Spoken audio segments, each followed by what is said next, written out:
Mən biraz fərqli baxıram mövzuya. Nə üçün? İranda türk millətçiliyi və ırqçılıq, mən demirəm aşırı ırqçılıq vardı ki, mən qınayıram onu. Bəli, məncə tədafi edilir biraz bu. Bu ırqçılıq biraz tədafi edilir. Bu təhdid yaranır, məsələn deyirəm, Kürd örgütlərinə. Tamamilə təhdiddir və bu təhdidin qabağında millət bir nə deyirlər, bir təpki göstərir ki, mən o təpkiyi də bəyənmirəm. Mən danışıq, nə deyirlər, özüm tərəfdarıyam, danışıqdan yanıyam. Məsələn, oturub elə hamı ilə danışmaq olar. Qeyri az o ki, məsələn, çox geri qalmış bir düşüncə, məsələn, İran şəhərlilər kimi o qədər geri qalmış düşüncələr ki, gətirələr bizi tarixin, nə bilim, qaranlıq küçələrində buraxalar, gic qoyalar bizi, məsələn, və biz danışa bilməyək. Mən hamı ilə danışmağı sevirəm. Vəli əgər Kürd müqabilində bizim millətimizin təpkisi vardı, dəqiqən tədafüi bir ırqçılıqdır bu. Və bunu da biz, mən öz millətimizdən görmürəm hər halda və bunu Kürd örgütlərindən mən görürəm, terror örgütlərindən ki, bunu yaşadıblar və açıq və aydındır. Sevərəm Artumun da düşüncəsini biləm və bu da deyim ki, replies ki, anında mən biraz rahat deyim İranda yaşadığıma görə. Gözəl. Qoy mən bir cümlə deyim, ondan sonra Artum açıqlasın fikrini. Baxın, biz mümkündür bir filan təşkilatın düşüncəsi ilə müxalif olaq. Amma biz Kürddən ki danışırıq, bir xalqdən danışırıq. Yəni hər bir Kürdü filan təşkilatın üzvü kimi görməməliyik.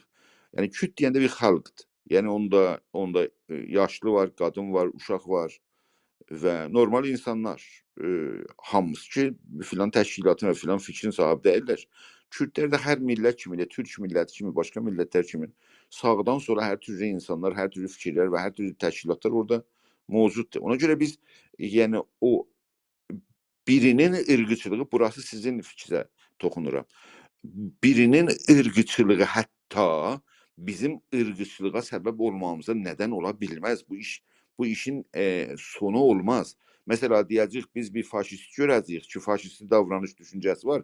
Çün o faşisti bizim qarşımıza, biz də faşisti davranışa, o əmələn sonuc nə olar? Sonuc çox faciəli bir sonuc olar. Ona görə məncə hər halda biz demokratik davranışımızı və dilimizi heç zaman itirməməliyik. Ondan sonra bizə təhdid, bu cümlədə deyim, qutarım uzun olmasın, bizim xalqımıza təhdidin əsası İran devləti və onun ideolojisi və doktrinidir. Keçən 100 ildə məhv etmə üzrədir. Bu, bizim millətimizin əsas təhdidi odur. Ondan sonraki təhdidlər hamısı var təhdidlər, əlbəttə. Amma biz təhdidlər hamısı fər'i təhdiddir. Bəzən belə olur ki, sən əsli təhdidi ya əsli təzaddı eləyə biləsən, əgərsə o gücün olsa əsli təzadın qarşısında durursan, çoxlu o fər'i təzadlar özünə həll olar. Bu bir daha uzun məbhəsdir, onu danışarıq. Amma sizə bunu deyim ki, amma əsas cümlə bu idi. Birinin ırqçı olması və ya ırqçı davranışı bizim ırqçı davranış və dilimizə nədən olmamalıdır və ola bilməz. Onda əsasən iş yolundan çıxar. Üzr istəyirəm, Artum bəy uzandı. Buyurun. Xeyr, xahiş edirəm. Əlbəttə dostlardan ehtimalən aşağıda mən çox görmədim. Yunus bəy istəyə bilərlər ki, yuxarıya gəlsinlər, sözləri, söhbətləri olsa danışsınlar. Behzat bəyin sorusuna, sualına cevabən biraz bu mövzuları diqqətlə, yəni çox diqqətlə, biraz da deyil, bu mövzuları biraz çox diqqətlə, çox üzərində duraraq, düşünərək bunlarla, bu mövzularla bərxord eləməmiz lazım. Bu cür durumlarla bərxord eləməmiz lazım. Nədən? Çünki bir huquqi boyutu var məsələnin, ikinci stratejik boyutu var məsələnin. Bir çox boyutları var, boyutlar var, siyasi boyutu vardır, ictimai boyutu var, kültürel boyutu var, filan insani boyutu vardır. Burada dikkat edilmesi gereken şey insanları birbirine düşüren, insanları birbirine sömürten, istismar eden faktöre bakmak lazım. Burada bir Türk olmasıyla, bir Fars olmasıyla, bir Kürt olmasıyla birbirine tehdit değil. Bunu bir öncül olarak, bir ferziye olarak, bir ne derler onun Farsçasına, bir pişverz olarak kabul etmek lazım. Burada Fars'ı, Türk'ü, Kürt'ü, Ərəbi, Rus'u birbirinin karşısına koyan ideolojik duruştur. Yunus Bey işaret ettiler. Bu ideolojik duruşla, pozisyonla, mövqeyiyyətlədir ki, mücadilə edilməlidir. Və o söyləmlə, o qoftumanla, o ideoloji ilə, o ideolojinin varsayımları ilə, məfhumları ilə və o söyləmsəl çərçivəsi ilə, o qoftumanı çərçivəsi ilə mücadilə eləmək lazımdır. Onun məntiqi ilə mücadilə eləmək lazımdır. Buradakı mücadilə də həm söyləmsəl, həm eyləmsəl olaraq onun tuzağına, onun toruna, onun hiləsinə, oyununa gələrək olmaz. Yəni, əgər biz bir ırkçılığa məruz qalırsaq, biz bir milliyyətçi, üstüncü, yayılmacı bir faşizan həmləyə, baskıya məruz qalırsaq, buna ən azından söyləmsəl düzləmdə Təhdidi nəzərdə alınır, təhdid. Bəli, istəyirəm oraya gələcəm. Ən azından söyləmsəl düzləmdə bu söyləmsəl çərçivələr adını saydığım indi yayılmacı, baskıcı, üstüncü, ayrımçı, yəni təbizamiz, təbizgər olan söyləmlərlə, eyni söyləmlərlə onların qarşısına çıxsa bir mücadiləçi ya da bir axım bir şey olmaz. Yəni faşizmə qarşı faşizmlə, ayrımçılığa qarşı ayrımçılığına. Burada sözün olmaz deməyə. Yəni deyərsən ki, o Fars milliyyətçiliyi yapır, Farsçılıq eləyir, Kürtçülük eləyir. Mən də Türkçülük. O zaman nə oldu? Ortaya fərq nədir ortada? Fərq nədir? Ən azından söyləmsəl düzləmdə. Dolayısıyla o söyləmi çürütmək üçün ayrı bir söyləm, ayrı bir məfhumlar çərçivəsi, ayrı bir perspektiv, baxış açısı, paradigma ilə yaxlaşmaq lazımdır ki, o paradigmanı başlanğıçda çürütmüş olsun. Stratejidə bir dənə stratejik rükərdlərdə, yaklaşımlarda bir dənə bir əsl var. Ona da şey deyirlər, başat strateji, yəni dominant strateji. O Farsçası nədir? Müsəllət strateji deyək, bərtər strateji deyək. O da bunu deyir. Bu ilkəsi bir şey var. Bir əsli var. O əsli də bunu deyir. Deyir ki, sənin bir həmlə ilə, bir baskı ilə müvacihsən, o baskını çürütəcək, nə deyək bunun Farsçasına, o baskını etkisiz qılacaq, təsirsiz qılacaq bir söyləm və bir eyləmlər qalıbı çərçivəsi gəlişdirmək gerekir.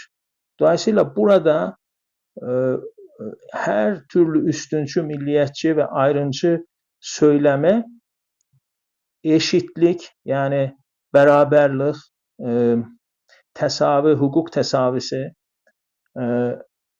və ayrımçılığı dışlayan, təbizi rədd edən bir söyləm və eyləm çərçivələri gəlişdirilməlidir ki, onun ilkelerini başından beri çürütmüş olsun. Heçe çıkarmış olsun. Bu da yani faşizan söylemlerin karşısında adalet talep, hak talep, temel insan hak ve özgürlüklerine dayanan bir söylemden başka bir söylem, başka bir yaklaşım ya da başka bir paradigma olabilmez. Eğer biz məruz qalırıq bir baskıya, bir tehdidə, o tehdidi, o baskını yine bu söylemsel çerçeveden istifade eləyərək sonuna qədər. Ama bir dənə burada bir durum var. Karşımıza çıkabilir. O da budur. Bir yere kadar bu söylemler eşitlikçi, adalet talep, hak talep söylemler vicdanlara, insanların vicdanlarına yansıyabilir, onlarda karşılığını bulabilir, tapabilir. Ama bir yerden sonra olmur. Deyək ki, karşı taraf el attı silaha, sert güc kullandı, istifadə elədi və gəldi sənin şəhrini, oturduğun yeri, məhəlli, evi filan işgal etti. Burada artıq ideolojik qarşı qoymanın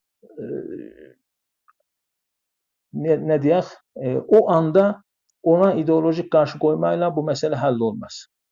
O zaman yani belə düşünün, bir terror grubu, bir mütəcaviz bir ordu girdi sənin toprağına ve ölümle tehdit edirsə seni, o zaman savaşmaktan başka çaren yoktur. Gene de bu savaşarken de gene hakçı, hukukçu, adaletçi söylemden vazgeçmemek lazım. Ama işin bir tarafı da var. Başka bir tarafı buraya işaret etmek istedim. Milleti, insanları savaş cephelerine o zaman, yani o anda savaş cephelerine soğuk etmek için o zaman ılımlı ya da yumuşak deyək, açıklamalar belki yetmeyebilir. Savaşan insana heyecan lazımdır. Savaşan insana onu psikolojisini, rəvani durumunu təhkim eləyəcək değerler sistemi lazımdır. Nizam-ı ərzişi deyək, lazımdır. Bu da ne yazık ki yaşadığımız dünyanın bir gerçeğidir. İdealize ettiğim, ben beynimde idealize ettiğim dünyanın içinde bir yeri olmayabilir. Ama yaşadığımız dünyada böyle bir gerçekler de var ki insanlarımızı belə deyək, təcavüz karşısında, baskı karşısında, işgal karşısında, bu işgal sadece toprak işgalından bəhs eləmirəm. Her yerde işgal olabilir. Her şekliyle o önümüze çıkabilir. O zaman artık karşımızda silah varsa çaremiz yoktu. Yani silahın karşısına silahla çıkmak da o ne diyək, bir haqqdır. Yani nəfsi müdafiə deyirlər, nə deyirlər ona, bir haqq var da. Ben sözlerimi burada bitiririm, çok uzattım başı. Ama əsli mövzuya da eğer dostlar toplanarsa başlığa da geçilebilir. Ama indilik bilmirəm, indi Yunus Bey bu konuda siz özünüz təsmin tutun. Benim Behzat Bey'in sorusuna vereceğim cevap şimdilik bu kadar. İndilik. Başlayayım. Buyurun. Olar. Artım dərin mövzuda danışarıq və məncə də elə konuya keçilsin. Mən yenə şahid dostlar dinləyirəm. Çünki şahid dostlardan məzuriyyət qəbul mən istəyid olduğuma görə yenə şahid və sizi dinləyirəm. Rahat olun, yəni ehtiyac yerinə yetirdiniz və xoş gördük cənab Xəşti. Hoş geldiniz. Və siz də xoş gəldiniz ay Səlimi. Hər olsun ki, gözəl bir mövzudur özü elə. Dedik ki, bunlar biraz yəni müqəddəmətən danışıq dostlar biraz toplansınlar, girsinlər. Ondan sonra bu xəbəri ki, üstə yaymışam Vizarət-i İrşad yəni fars dilini qorumaq üçün, saxlamaq üçün polisə, yəni polisdən yardım istəyir və ya polisə müraciət edib. Onun haqqında biraz danışaq. Orası da önemli bir konudur. Dedik biraz dostlar gəlsinlər və yiysinlər deyə onu danışaq. Amma ondan qabaq bir balaca bir söhbət düşdü və mühüm, çox mühüm bir mövzulardan. Elə bir mövzulardan ki, bu əməlində Behzad bəyimiz və Artun bəyin söhbətləri həyati bir önəm daşıyan bir konudur ki, biz bu dediyim kimi hərəkatımızın və xalqımızın qarşısında olan təzadları bir analiz əsasında dəyərləndirib və onu əsli fəriyə çevirməyimiz lazımdır.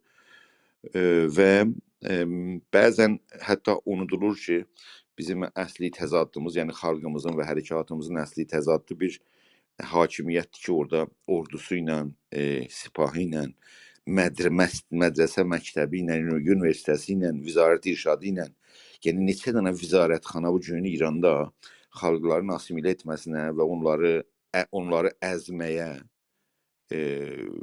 məşğuldular. Məsələ elə onların plan və proqramlarında, iqtisadi plan proqramlarında o daxili istimar və daxili sömürgəçilik siyasəti çərçivəsində bildiyiniz kimi keçən 100 ildə ki İranın məsəl büdcəsinə bir pul gəlib də, neftin pulu artıb və gəlibdir.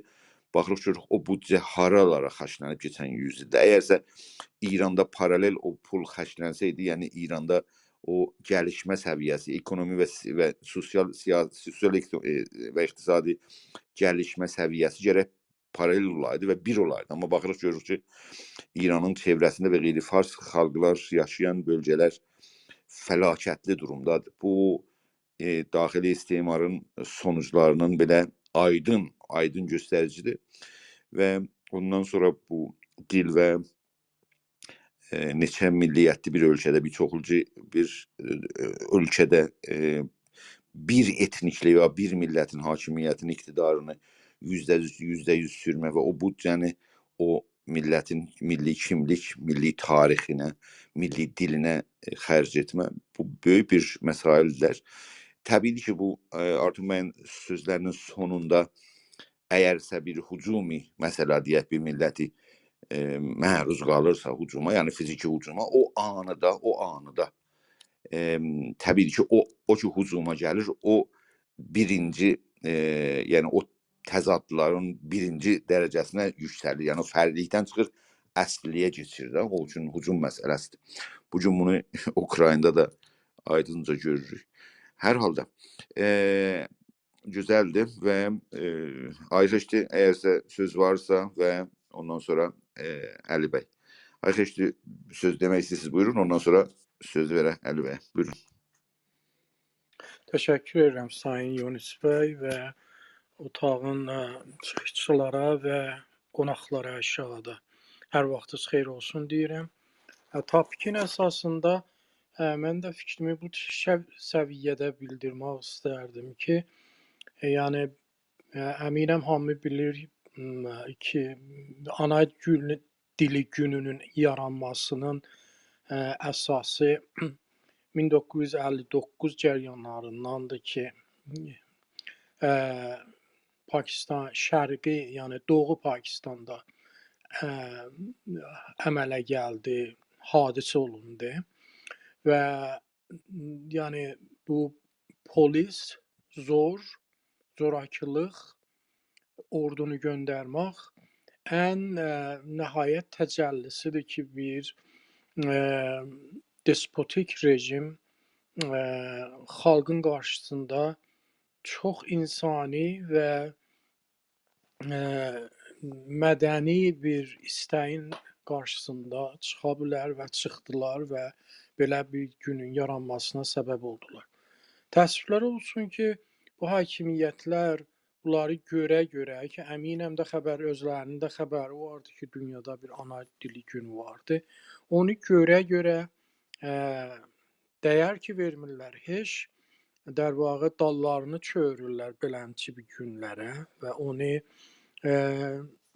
gözaltı yəni rədd edirlər və əminəm ki, gələcəkdə bir belə vəziyyət qabağa gəlsə, bunlar hər bir fikr eləyin ki, bir nə deyirlər, film düzəldən istəyir bir Azərbaycan türkcəsində film düzəltsin, onun da qarşısını alacaqlar. Və ya əgər bir teatr istəyir əmələ gəlsin və ya yəni hətta iş eləyə bilərlər, oraya itirsinlər ki, məsələn, xalqın toylarda zətdə və ya hər bir iclasda türk dilində çıxışlar,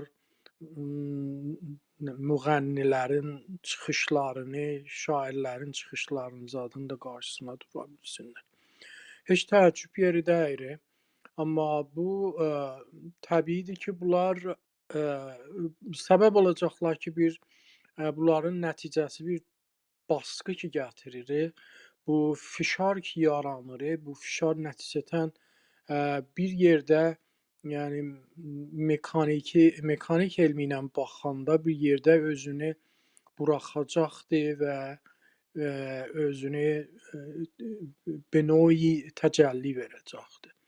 Və bu nöqteyi nəzərdən şəxsən ümid edirəm ki, oralara çatmaya, vələk oralara çatsa, mən də bu qənaətdəyəm ki, xalqın, yəni bu insanların vəzifəsidir və haqqıdır ki, bu zorun qarşısında dursunlar və ondan müdafiə etsinlər. Qabaqcıl təşkilatlara gələndə və qabaqda gedən, irəlidə gedən insanlar ki, hərəkətə fikir və səviyyə yaradırlar, onlar da xalqı bu məsələdə təşviq etməli və xalqa enerji verməli, onlara şəxsiyyət verməli ki, utanmasınlar, öz dediklərini, istəklərini mədəni şəkildə irayə eləsinlər, masa üstünə qoysunlar.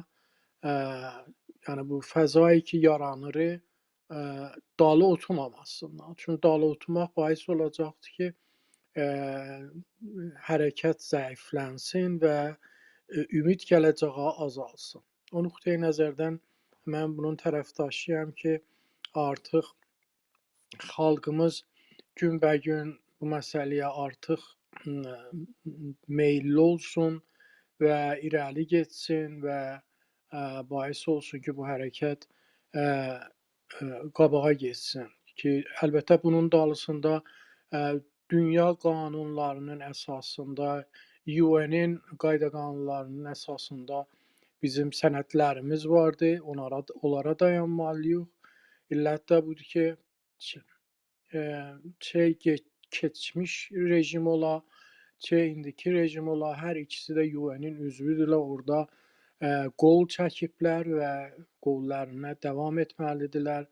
Əgər etməsələr, zor gətirsələr, yəni burada bizim artıq bir əlimiz açıqdır ki, yazı ilə, pozu ilə öz etirazımızı UN-ə də çatdıraq, onların qulağına çatdıraq ki, burada böyük bir nə deyirlər, kulturel genosid gedir və ona görə onların himayələrində qazanmalıyıq.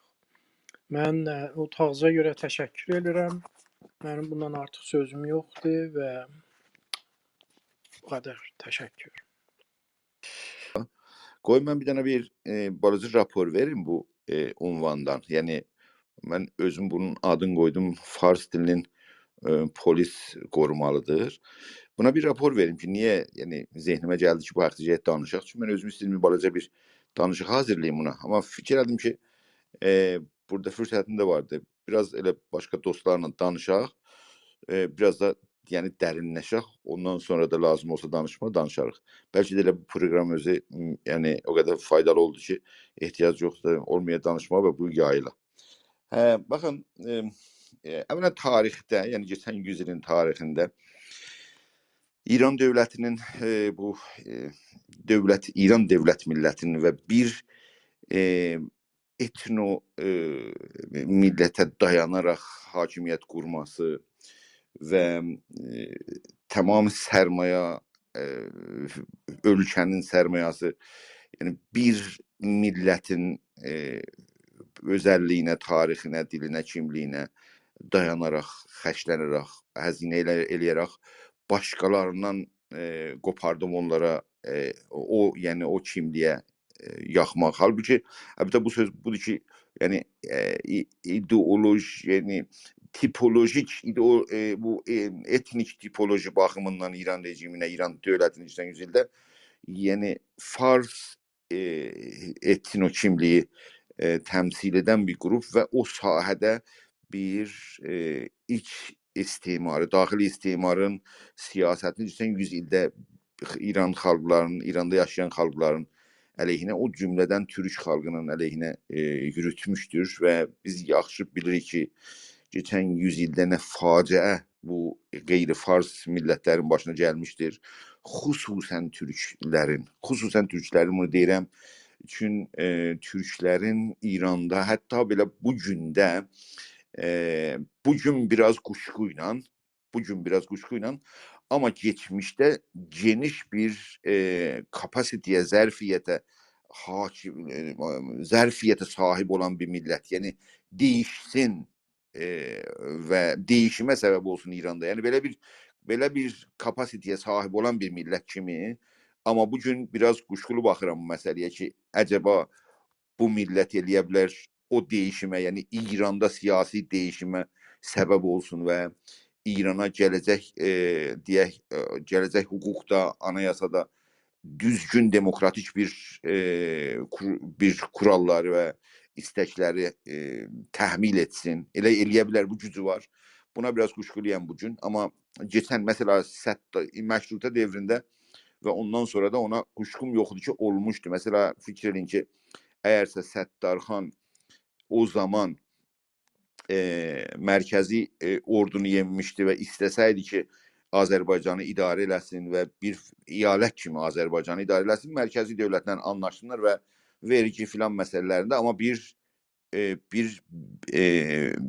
bölüm, bir birim kimi, bir vahid, bir eyalət kimi, elə o zaman da anayasaya uygun bir şeydi, Azərbaycanı idarə eləsin. Onda bizim bəlkə bugün düşməzdik. Elə bir şərait o gün vardı həqiqətən. Şərait uyğundur, amma o bilim, yəni o müasirlik, o düşüncə həqiqətən o zaman Səttarxan deyil, başqalarında da yox idi. Yəni hətta yəni qurucu, bizim deyə hələ qurucu babalarımız, yəni keçən 200 il, 300 ildə nə geçir dünyada və o milli dövlətlərin yaranmasında həqiqətən müasir insanlar deyildilər və olmadı hər halda. Geçən 100 il geçti. İndi geçən 100 ildən sonra bu hərəkat geçən 30 ildə taza formuyla formalaşıbdır Azərbaycanda və İranda ümumiyyətlə türk xalqına aid bir hərəkət. Baxmayaraq ki, məsələn, türk xalqının yanında geçən zamanlarda, yəni 57-ci də, yəni bu devrim, siyasi devrimdə İranda ərəblər meydandaydılar, Kürtlər meydandaydılar. Kürtlər çox geniş vasitədə bir savaş da apardı mərkəzi dövlətlə. Ərəblər meydandaydı, hətta Bəluçlar və amma türklər yoxdular. Türklər 57-ci ildə bu millətin öncülləri, yəni fikir sahibləri milli düşüncə və müasir düşüncə sahibi deyildilər, yəni mütəəssifanə. Baxın, çox zaman geçmir, 57-ci ildə. Hər halda ondan sonra bu Sovyetin dağılması, Azərbaycanın istiqlali filan belə bir düşüncəni gətirdi bizim gənclərimizin zehniyyətinə və yavaş-yavaş bu hərəkət bir formalaşdı. Bugün adını çəkmək olar ki, bir hərəkət var Azərbaycanda və türk xalqına bir çalxantı, bir düşüncə çalxantısı ən azı Azərbaycanın və türklərin öncüllərinin yanında mövcuddur və bir hərəkət də formalaşıb bütürlü. Biraz da kütləviləşibdir. Onu deyirəm, biraz kütləviləşib, təəssüflə şey yoxdur, yəni araşdırma zat yoxdur. Amma hər halda bir durum var indi. Bu durumda, yəni istəyirəm getirim bu son xəbərlərə. Neçə ay bundan qabaqda burada yazır ki, İran tarixinin Azər ayının 14-də, 13-də ya 14-də yani reisi polisi əmakini Tehran. Yani Tehran'da bir reisi polisi əmakindi, nəmakin olar ki, yani iş yerləri filan. Bir dənə bir xəbər yayılır ki, bu reisi polis deyib ki, bundan bu yana bumi o məhəlli adları iş yerlərinə, iş məhəllərinə, məhəlli kəsb o əsnafa qoymamalıdırlar. Yəni, bu adlar qoyulmalıdır, yalnız farsça olmalıdır. Həman günün sabahısı bir adam Məcid İmamı adında, o da dəbir Şurayı Fərhəng Ümumi Vizarət İrşaddır.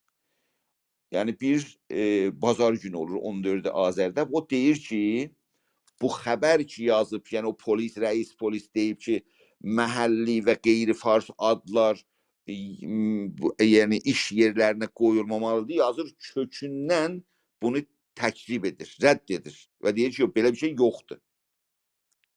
Fakat orada biraz pərişanhallığa istəyirəm diqqət eləyəsiniz.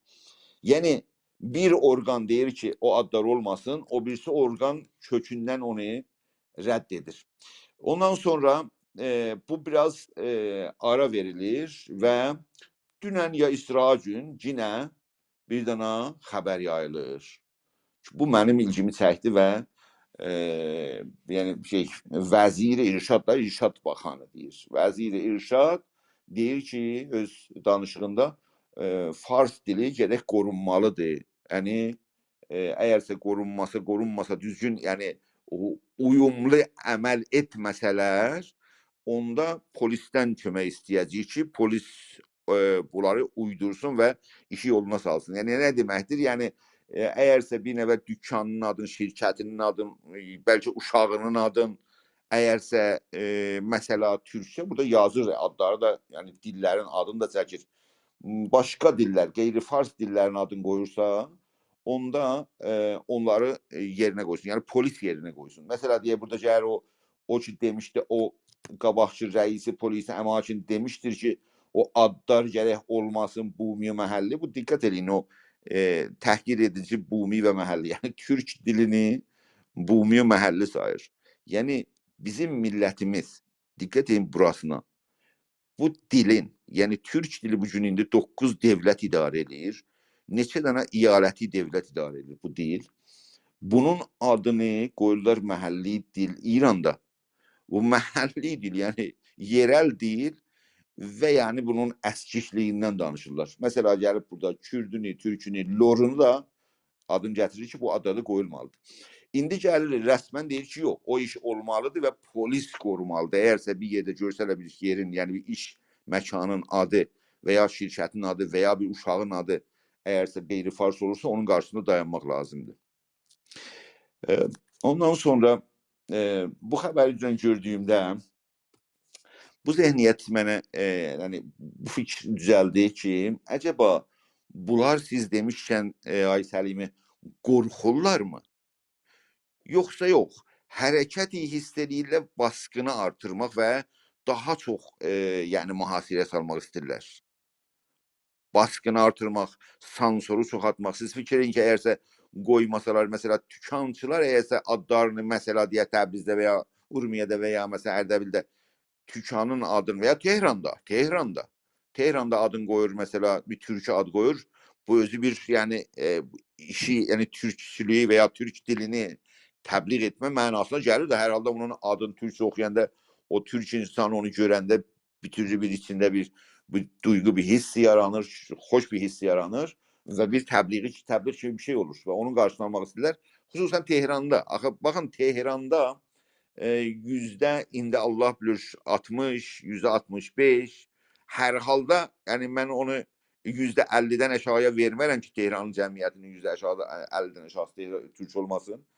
hər halda bu geniş cəmiyyətin vasitəsilə elə bir həyasızlıq, elə bir yəni həyasızlıq və elə bir şərəfsizlik hətta bunlar sahibdilər ki, gəlir elan rəsmən dövləti orqanın vasitəsilə belə adların istifadəsinə qadağan qoyur. Dostumuz Ayx Eşdinin söhbətlərində gəldi. Çox mühümdür ki bu. Bu yalnız məkanların, iş məkanlarının zadın məsələsini əhatə etmir. Yəni bir şey var, bir adlar var. Son zamanlarda oxurdum bir yerdə ki, mesela bir ailə uşağına bir Türk adı qoyulmuş, 3 il çəkib ona cavab alsın. Yəni dirənib, yaşasın o insan hər kimmiş, dirənib və hər halda sonunda onu alıbdır. Baxın, bu dirənməni hər kəsin işi deyil yəni. Hər kəsin işi deyil, bu qədər böyük bir əngəllər törədilirlər, geçsin orada 3 il dirənsin uşağın bu işi görsün. Yəni bu iş ilə əməldə yəni o axımın ki, gedir bu fikri təbliğ etsin, bu milli haqqı və insan haqlarını, bugün insan haqlarına dayanaraq istəkləri, demokratik istəkləri, demokratik haqları təbliğ etsin, onun qarşısını alır. O deyil yalnız. Həman bu neçə ay bundan öncə bir film, yəni bir-iki dənə film gəldi Türk dilində. Bu iki qardaş Təbrizdən filmdə düzəltmişlər, yaydılar. Ondan sonra başka bir film geldi. O filmin o tanıtım ərəfəsində tərəf orada qarxır deyir ki, ona da biraz material hazırlamışam, bir film varsa bir şey kimi, rapor kimi hazırlayıb verəcəyim şey sonra. Orada gəlir deyir ki, bura İran'dır, İran'ın dili rəsmi dildir və bunun necə yəni biz İran'dakı dil rəsmidir, Türk dilində oturaq filmə baxaq və onun alt yazı ilə ona filmə baxaq. Yəni insanda gərək kökündən həyanı qazmış olasan onun içindən ki, bu məmləkətdə ki öz baxanı, öz vəziri deyir ki, bu məmləkətin %40'ı türkdür, bu cəmiyyətin dilinə desin ki, bu dildə olmaz. Yəni sinemada da bu sahənin qabağını almaq istəyirlər. Çünki yalnız bu filmlər, indi son zamanlarda bir neçə dənə Türk dilində film düzəlmişdir və ciddicə bir reaksiyalar vardı. İran'ın yani televizyonlarında bu şeylere bakıram, bu değerlendirmeleri falan, orada görürüm ki əmələn yani onların əleyhinə təbliğ olur. Yalnız bazı programlarda ki bakıram görürüm o analiz edenler orada, o tənqidçilər qoyublar orada, onların mesela kökəni Türk olanda pozitif yanaşırlar. Ondan sonra başkaları görürüm ki acayip derecede negatif reaksiya verirler. Yani biraz sözün qısaldım. Bu sahə yalnız bu məkanlara qoyma falan değil. Yani uşağın adına qoyasan, sabahla filmdə yani Türk dilini işlətməyəcəksən. Əcəba, yani sual budur. Ona göre dostlardan istəyirəm ki, dostlar ki buradadırlar, müdaxilə eləsinlər və bilgilərini paylaşsınlar. Bilgilərini paylaşsınlar bu sahədə. Biraz daha çox bilək ki, mesela bu iş əcəba bu xalqın daha zəif durumundan qaynaqlanır ki, bu qədər bunlar həyasızlıq edə bilirlər və bu qədər cəsarət edə bilirlər ki, əslində günün aydınında bu dili məhəlli dil, hətta xarici dil belə adlandırılsın. Çünki İranın o səhər televizyonunda Türk dilində, Azərbaycan dilində, Türk dilində yayın yayırdılar. O bölüm amma xarici diller bölümü idi. Xarici diller bölümündə Türk dilində yayın yayırdılar. Yəni Azərbaycan Cumhuriyyətinə yayın yayırdılar. Ama onun adın yani o bölümde, yani harici diller bölümünde. Yani bu kadar hayasız, bu kadar yani pervasız, bu kadar cesaretli. Bu ne demek yani? Bu bizim halkımızın zayıf durumunu göstermektir. Yoksa hakikaten bizim harekatımız o kadar güçlüdür ki bunlar baskını artırmak istəyirlər ve istəyirlər daha çok yani sansür meydana gelsin ve bu yani irəlləmənin qarşısı alınsın. Nə durumdadır vəziyyətimiz? Dostlardan istərəm ki, otaqdadılar. Hər kəsin bu sahədə həqiqətən bilgisi və analizi varsa, qısaca da biraz qısa danışmamız lazımdır ki, dostlara danışsınlar. Bu sahədə fikirləri var desinlər və biraz fikir alışverişi və analiz alışverişi edək görək ki, bizim həqiqətən durum nədir ki, İran rejimi bir vizarətxana elan edir ki, ya Tehran'da eləyə bilməzsiniz mesela bu dil. Tehran həqiqətən İranın muzaik olarak İranın xalqlarının hamısı Tehran'da yaşayırlar. O bir həqiqətdir. Yani Tehran'da Türk, Fars, Türk, Tehran'ın dəqiqən İranın İran coğrafyasının muzaiki kimi Tehran'ı görmək olar. Yani Tehran'ı da ən çox cəmiyyətin farslar və türklər təşkil edir. Eyni halda orada ərəblər, kürdlər, bəluslar, giləklər, hər bir millət və cəmiyyətdən orada İranda yaşayan cəmiyyətlərdən orada tapmaq olar. Yəni o müzakir orada görmək olar. O müzakir dəqiqən İranda da var. Yəni İranda da cəmiyyət çoxunluğuna baxanda, yəni milli qrupların yəni çoxunluğuna baxanda İranda yəni %50 bir cəmiyyət yoxdur demək olar.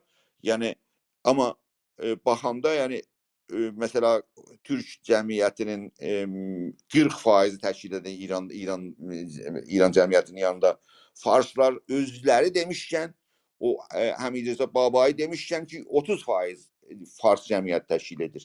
Hələ biz deyək 35%. Hər halda yəni ən çox cəmiyyəti təşkil edən də bu iki qrupda. Ondan sonra Kürdlər gəlirlər, Bəluslar gəlirlər, ərəblər və digər qruplar. Bu vəziyyətdə bizim yəni baxmayaraq ki cəmiyyətin 40%-ni təşkil edir, nə üçün bu hətta ibtidai həqlərini əldə etməyə gücü yoxdur?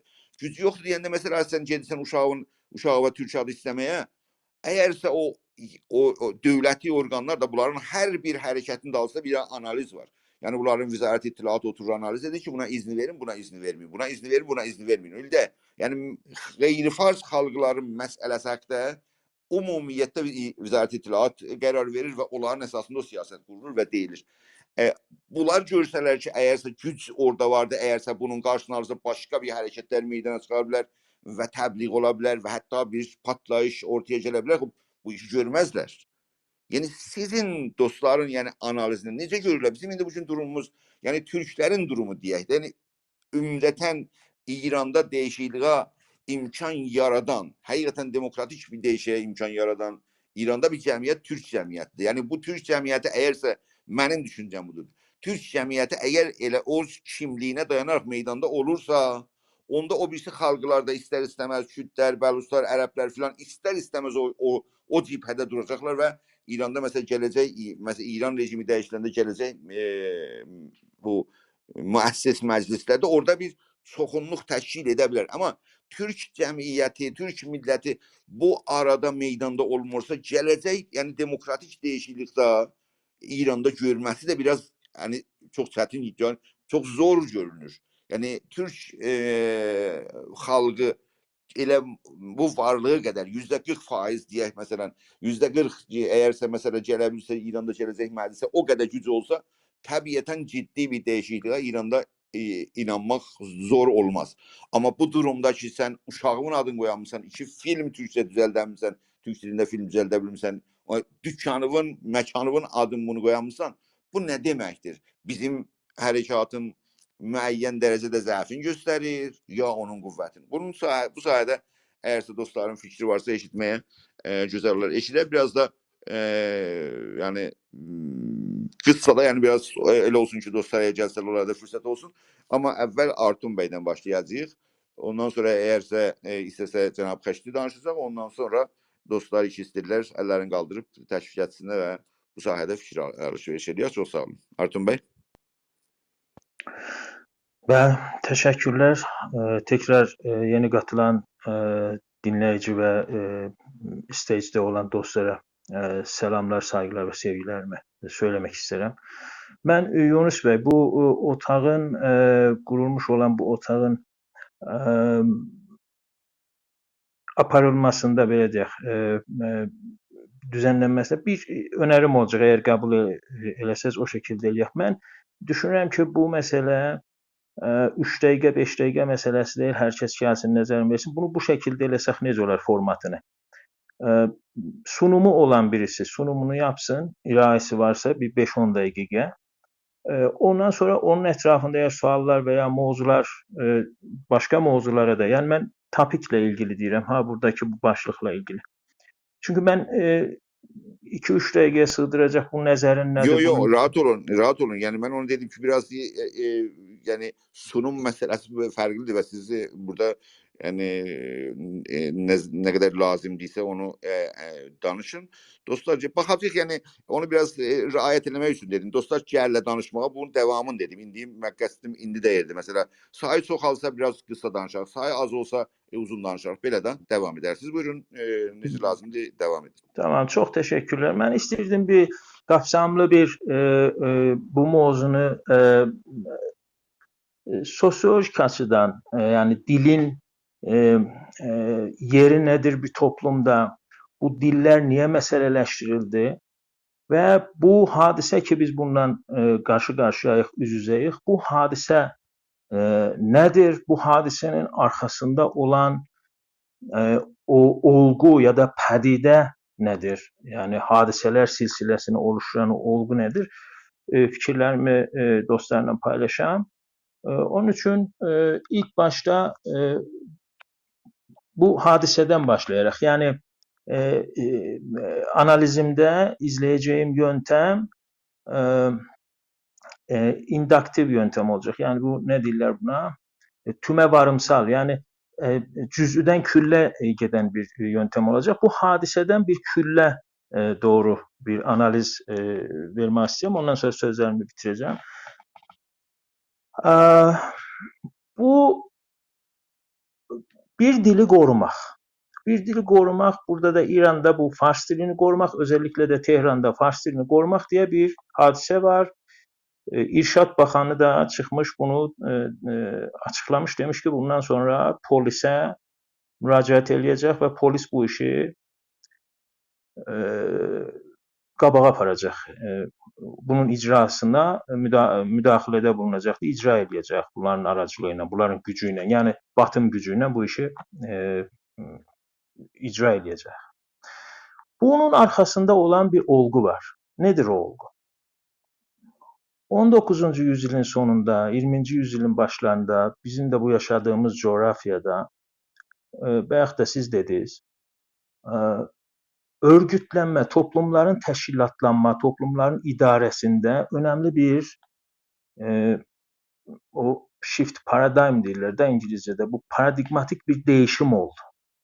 Neydi? Ne deyirlər o Farsçada? Tevaif, mulukut tevaif bir sistem var idi. Eller, tayfalar veya boylar gelirdiler, o boylar örgütlülüğü içinde hakimiyetler kururdular. Bu şekilde hakimiyetler, örgütlenme biçimi toplumlarda, mesela İran'da Qacarlar, ondan önce Afşarlar, ondan önce Sefeviler, Selçuklular, Gazneliler filan, bunların örgütlenme biçimi, toplumu, ülkeyi idare etme biçimi boylara bağlıydı. Boyların örgütlenme, teşkilatlanmışlık şekline bağlıydı. 19. yüzyılın sonunda batıdan getirilen töhve 20. yüzyılın başlarında İran'a ki bu küresel sömürge sistemi, kapitalizm filan, bunlar da işin içindedir. Şimdi makro düzlemde bakılarsa ulus devlet inşasına gedildi. Yani dövlət keşver bərsaxtı prosesinə, inşası prosesinə girildi.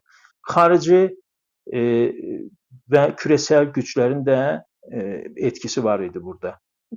Yerel oyuncular da, maşalar da bu işin içindeydiler. Böyük bir şebeke söz konusudur burada. Bunun arkasındaki hadisenin arkasındaki olgu budur. Ulus devlet olgusu. Ulus devlet olgusu dili sorunsallaştırdı, meseleleştirdi. Resmi dil diye bir diller için bir konum, bir mövqeyiyyət ortaya çıktı. İran'da, indi bunun necə oldusuna işaret etmeyeceğim, o ayrı bir mövzudur. Fars dili resmi dil olarak ele alındı ve diğer dillerle Fars dili arasındaki ilişki, rabite yatay bir ilişkiden, yani ufuki bir ilişkiden dikey bir ilişkiye dönüştü. Yani amudi bir ilişkiye dönüştü. Fars dili başat dil oldu. Müsellet dil oldu. Ve bunun mövqeyiyyəti İran'da diğer dilleri yok etmeye, diğer dillerin katili bir dil olma konumuna geçti. Aynı zamanda bir dayatılan dil konumuna geçti. Yani tahmili bir dil oldu Fars dili. Dolayısıyla tahmili dil olduğunun yanı sıra da diğer dillerin katili bir dil konumuna geçirildi. Bu olgunun bütününü açıklamak için fikirəm bu kadar. Yani bu uluslararası düzlemde de, yerel düzlemde de, bölgesel düzlemde de analiz edilebilir. İndilik bu kadarla yetinirəm. Yaxşı, indi bu hadisə ilə və bunun kimi hadisələrlə ki, zəncirləmə bir pədidənin, bir olgunun nəticələri olaraq, görünümləri olaraq qarşımıza çıxır. Ne etmək olar? Soru budur, sual budur. Birincisi, biz bu olgunun ya da özellikle bu hadisenin hakkaniyetini sorgulayabiliriz. İlk iş ki burada yapılabilir, bunun umumi vicdana, toplumun vicdanına bu sualı vermek gerekir. Bu hadisenin haqlığı ve hakkaniyeti nedir? Haraya dayanır bunun hakkaniyeti? Neden İran'da polis Fars dilini savunacak, müdafiə eləyəcək ve bu polis Kürt olacak, Türk olacak, Beluç olacak, Arap olacak ama Fars dilini sadece. Neden o biri dilleri polis müdafiə etmir? Böyle bir soru sorulabilir. Neden o biri dilleri danışanlar vergi verir, devlete bütçesini sağlayır ama sadece Fars dilinin kurumu var, Fars dil kurumu var ve bu Fars dil kurumuna bütçeler ayrılır, diğer dillere bütçeler ayrılmır. Yani bu hadisenin ve bu olgunun hakkaniyetini, haqlılıq payını çürütecek soruları umumi əfkarda, fikirdə, kamuoyunda yaymaq lazım. Bunu başardığımız kadar ilişkide olduğumuz sosyal medya ağları aracılığıyla başka ne varsa qohum, əqrəba, yoldaş, mesleki ilişkiler, iş ilişkilerinde bunu gündeme getirmek lazım. Bunu dillere getirmek lazım ve görünür kılmak lazım. Bunun yanı sıra ne etmək olar? Bu irşad vəzirini bütün sisteme yaymakla değil, bu irşad vəzirinin bu sözünü sistemde təkləyərək, sistemden qopararak, her ne kadar bu karşılığı olsa da olmasa da, hedef alıp ve bunu teklemek lazım. Yani tek olarak, şəxs olarak arkasında olabilir sistem olsun. Ama biz mötərizlər olarak, etiraz edenler olarak, direnenler olarak mecburen bu stratejini izlemek zorundayız. Bir tane örnek vermek istedim. Mesela Batı bugün Ukrayna'da Rusya demir, Rusya Federasyonu demir, Putin rejimi deyir ya da Putin'in hamlesi deyir, Putin'in işi deyir. Bakın təkləyir. Dolayısıyla Rusya yerine Rusya Federasyonu yerine Putin deyir. Mesela Türkiye'de Əsəd rejimi deyirlər. Suriye demirlər. Bunlar stratejide əlifbalarıdır stratejinin bir olayla müqabilədə. Dolayısıyla biz bundan sonraki ya da bununla bu hadiseyle müqabilə eləmək üçün bu vəziri irşadı, yani irşad bakanını bu fikrini təkləməliyik. Ve deməliyik ki, bu adam bu işin buna yetkisi yok. Bir. İkincisi, bu adam deyir sadece. Bütün sistem demir. Desə belə demir deyəcəyik. Ve bu adam indiki meşruiyet zemininde danışıram.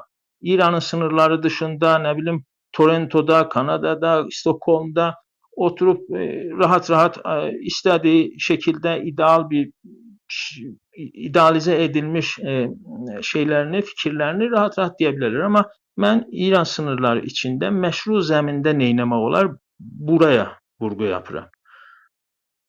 Bu alanda neynəmək olar? Onun üzərində dururam. Bu adamı təkləmək və sistemin bütünündən ayırmaq. Bunun sözünü təkləmək və sistemin bütünündən ayırmaq. Ayrı-ayrı bu adamın iddiasını çürütecek sistemin içinde, sistemin meşru söyleminin içinde söylemsel parçalardan alıp, mefhumları alıp, kavramları alıp, iddiaları alıp, kanunlar alıp, kanun maddeleri alıp, Kur'an ayetlerini alıp ve bunu çürütmek. Ve bir de gerçekliği. Yani İran'da sadece Fars dili yoktur. Başka diller de var. Bu dillerin de ne kadar Fars dili korunmalıysa bu diller de korunmalıdır. Bir dili korumak meşru bir hak midir? Ulus devlet olgusundan sonra meşru bir hak olarak sayılır. Fransa da öz dilini İngiliz dilinin karşısında koruyur. Tabelaların İngilizleşmesine izin vermir. Buna da kanuni yaptırımları var. Koyur. Bu yaptırımları da icra edilir. Bunu İran da eləyə Ama yani Fransa'da, İran'da bu konuda bellidir. Asimilasyonist bir, özümsemeci bir, kültür qırımcı bir ideolojini mənimsədikləri üçün idari sistemdə bu işe gedirlər. Bu sorgulanamaz mı? Sorgulanabilir. Bunu sorgulamak lazım dolayısıyla. Hakkaniyetini sorgulamak lazım. Bu vezirin sözünü, özünü teklemek lazım. Bütüne yaymamak lazım. Düşmanı ya da düşman söylemi bütünleştirmek yerine parçalamaya gitmek lazım. Dolayısıyla. Ve bunların meşruiyetini kırmak lazım, sındırmak lazım. Neyle? Meşru olan əbzarlarla.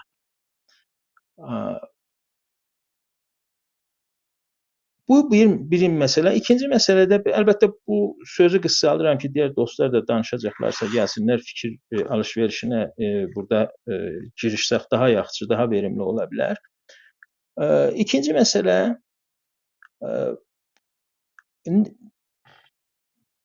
bizler ne eləyə Yani bu Farslaştırma karşıtı Türkler, yani Farslaştırma karşıtı Türk hareketi İran'da, Zid Təbriz Türk hareketi İran'da veya Türkler ne eləyə Bakın, ben gerçək, vaqiiyyətdən bugün, indidə danışıram, indi. Geçmişte ve gelecekte değil. İdealize edilmiş çerçevelerde ve durumlarda da değil. İndi, burada ve bu imkanlarla neyləmək olar? Olduğumuz mövqeyiyyətdə hər hardayıqsa, bu meseləni necə gündəmə gətirib və bu meseləni necə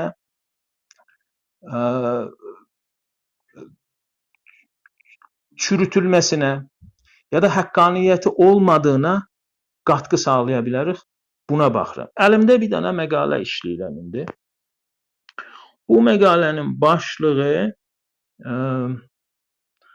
Türkçəsi bu şekildedir. Bir şeyde yayınlayacağım. Bu uluslararası akademik dergilerin birinde yayınlayacağım. Türkçəsi belə deyək. İran'da Farslaştırma sürecinde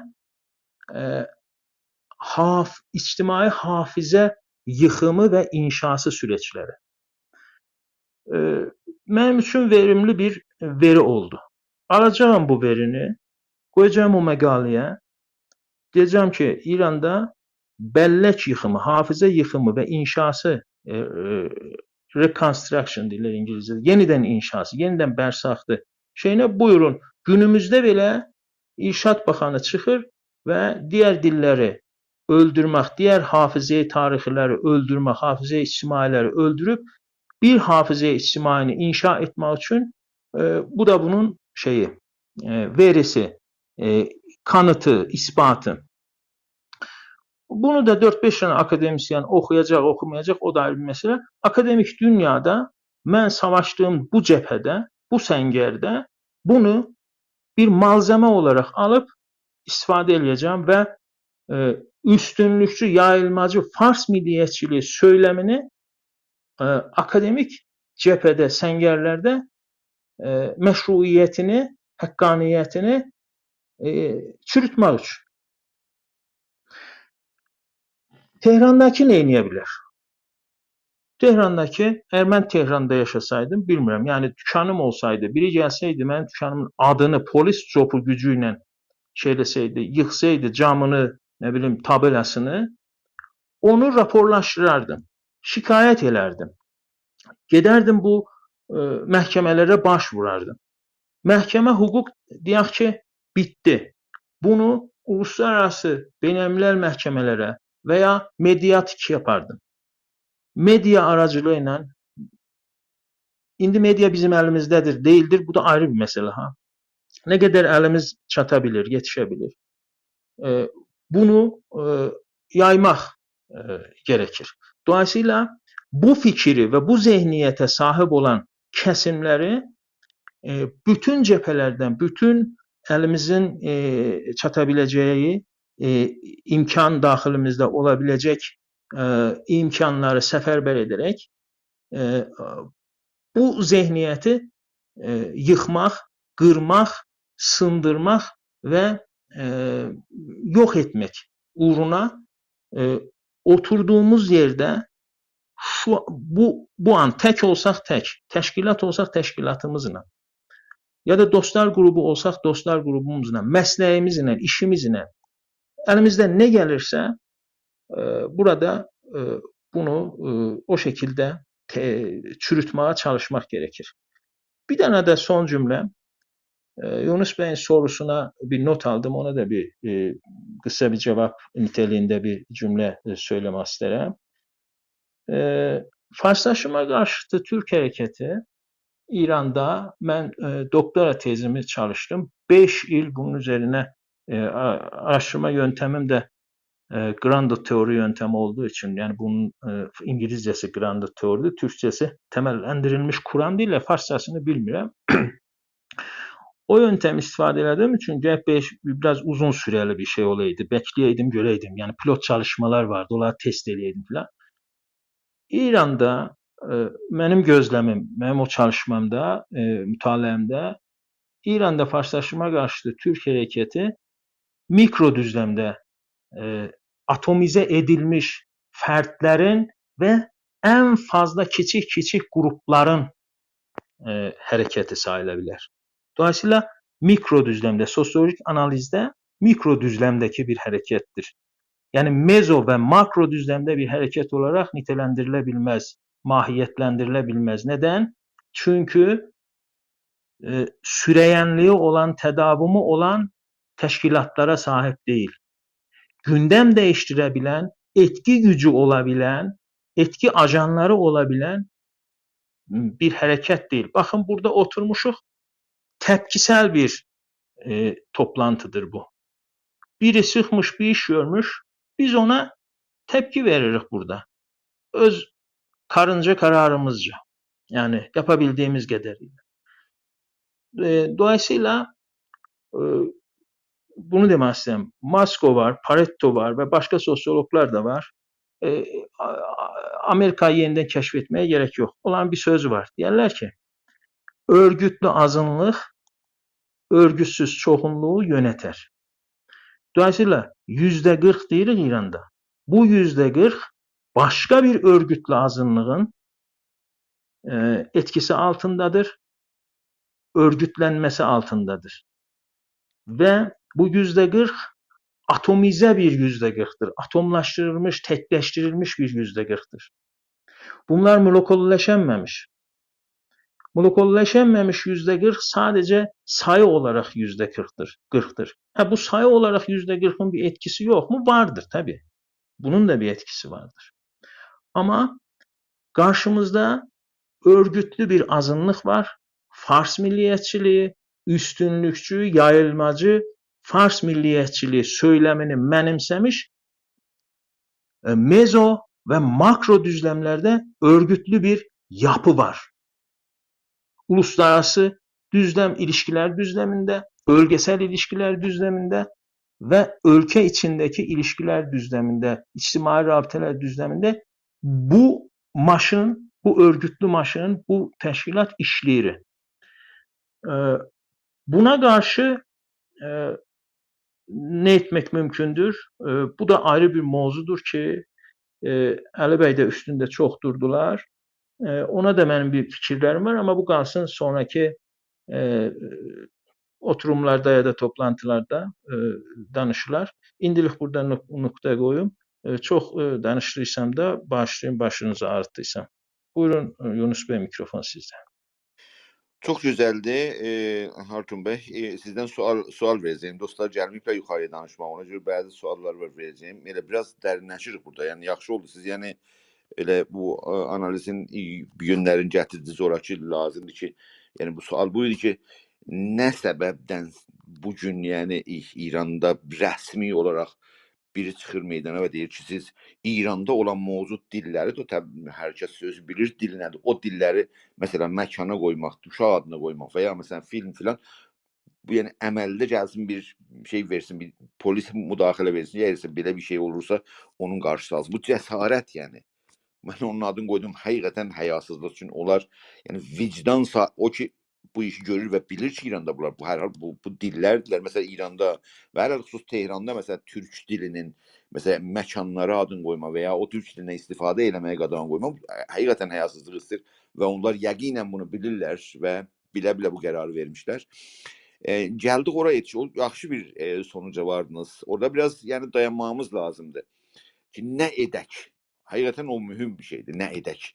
Amma nə edək bir sözdür, nə edə bilərik də başqa sözdür. Yəni şimdi mesela deyək bu toplumsal reaksiya o Xordad həvadisində bir toplumsal reaksiya oldu. O yəni həqiqətən möcüzəvi bir hərəkətdir. De bilmirəm niyə bu son zamanlarda yəni o türlü hərəkətlər zəifləmişdir. Yəni sonralar mesela umumi etirazlarda Azərbaycanda sayı baxımından etirazlar vardı meydana, amma sayı baxımından o güc sahibi, yəni Xordadın həvadisində o güc sahibi deyil.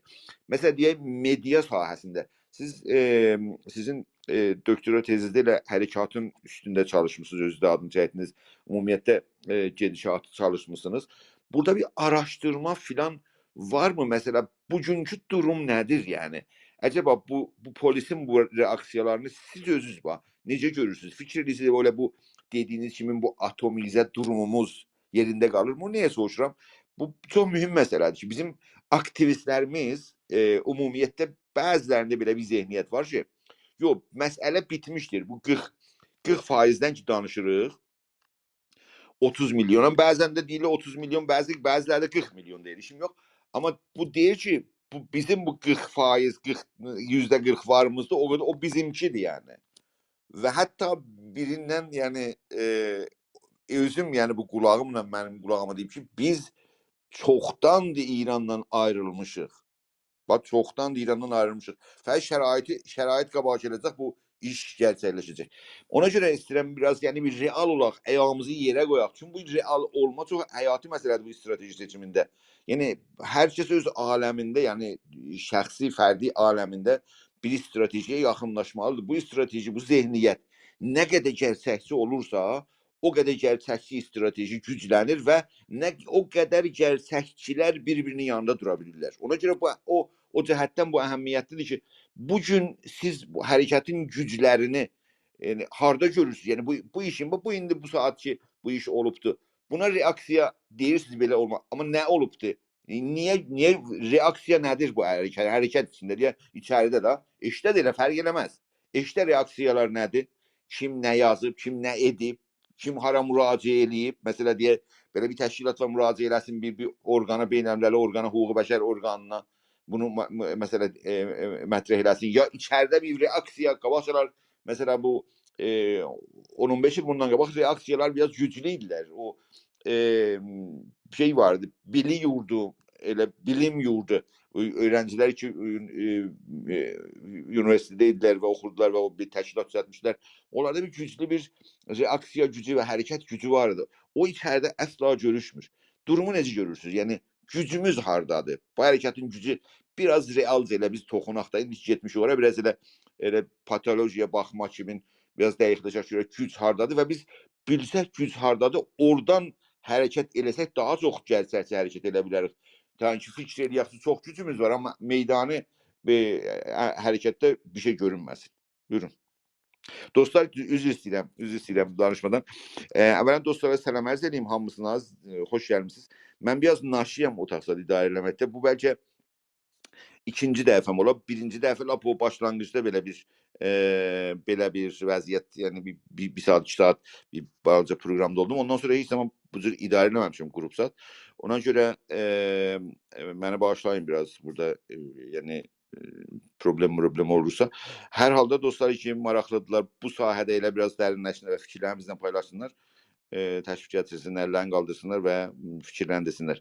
Artur bəy, buyurun. Ondan sonra yavaş-yavaş dostlar müdaxilə edirlər. Xoş gəldiniz Salar bəy və xoş gəldiniz dostumuz TS. Buyurun Artur bəy. Ben tekrar sağ olun, tekrar size teşekkür ederim. Lütf elədiniz, mikrofonu mənə verdiniz. Əli bəy də buradadır əlbəttə. Əli bəy də sözləri varsa lütfən şeyləsinlər, müdaxilə eləsinlər, buyursunlar.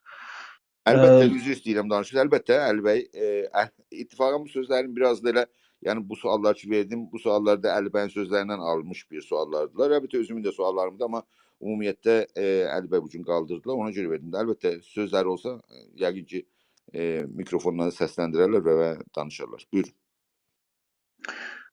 Bəli, çox sağ olun. Bu soru bilirsiniz, çox qarmaşıq, çox boyutlu olan, çox unsurlu, çox faktörlü bir sorudur. Yəni sadələşdirilib bunu tək boyuta, bir-iki neçə boyuta indirgəyib cavablar ürətmək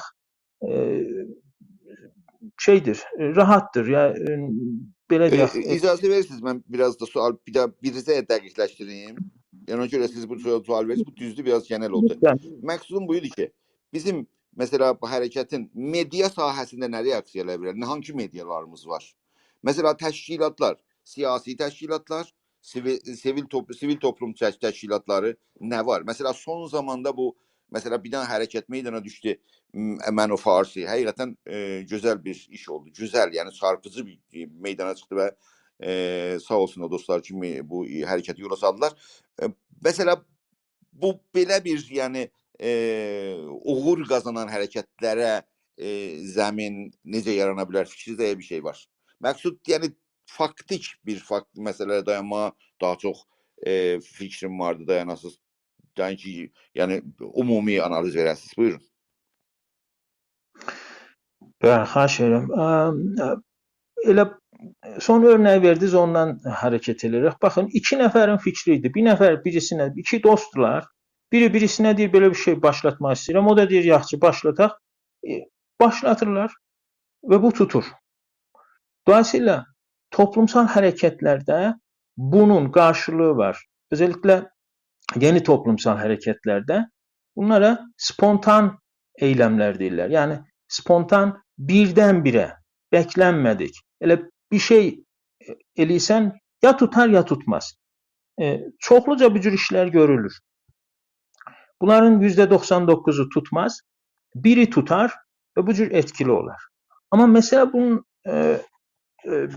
tekil olan, yani münferit olan şeylerle, dalgalanmalarla bir iş görülebilir mi? Bir iş görülebilir mi? Bundan emin değilim. Ama bir etkisi olar mı? Elbette bir etkisi olar. Elbette gündem yaradar. Əlbəttə, əfkar-ı umumunu məşğul elər, cəlb elər. Amma sürəyənlik açısından, tədavüm açısından bunlardan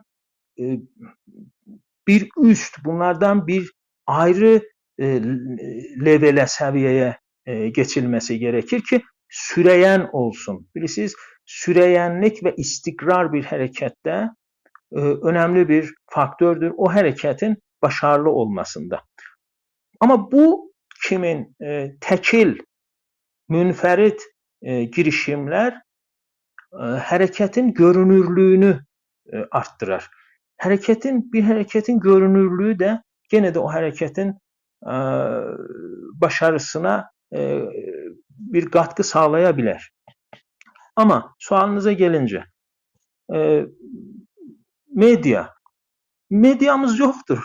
Güçlü medyamız yoktur. Yani Farslaştırma karşıtı Türk hareketinin sabit, güçlü, kapsayıcı ve meşruiyeti olan, Türk halkının içinde gerçekten meşruiyeti olan bütün yaklaşımların içinde, bütün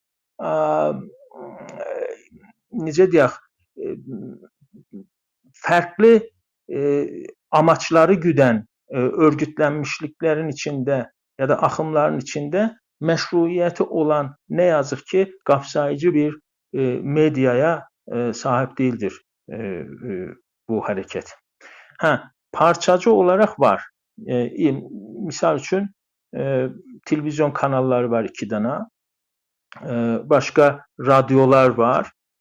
Ama bunlar gene de hareketin özünde olan qişri demək istəyirəm. Hareketin içinde olan nüfusu, cəmiyyətin hamısını ne yazık ki muhatap ala bilmir ve meşruiyet sağlaya bilmir.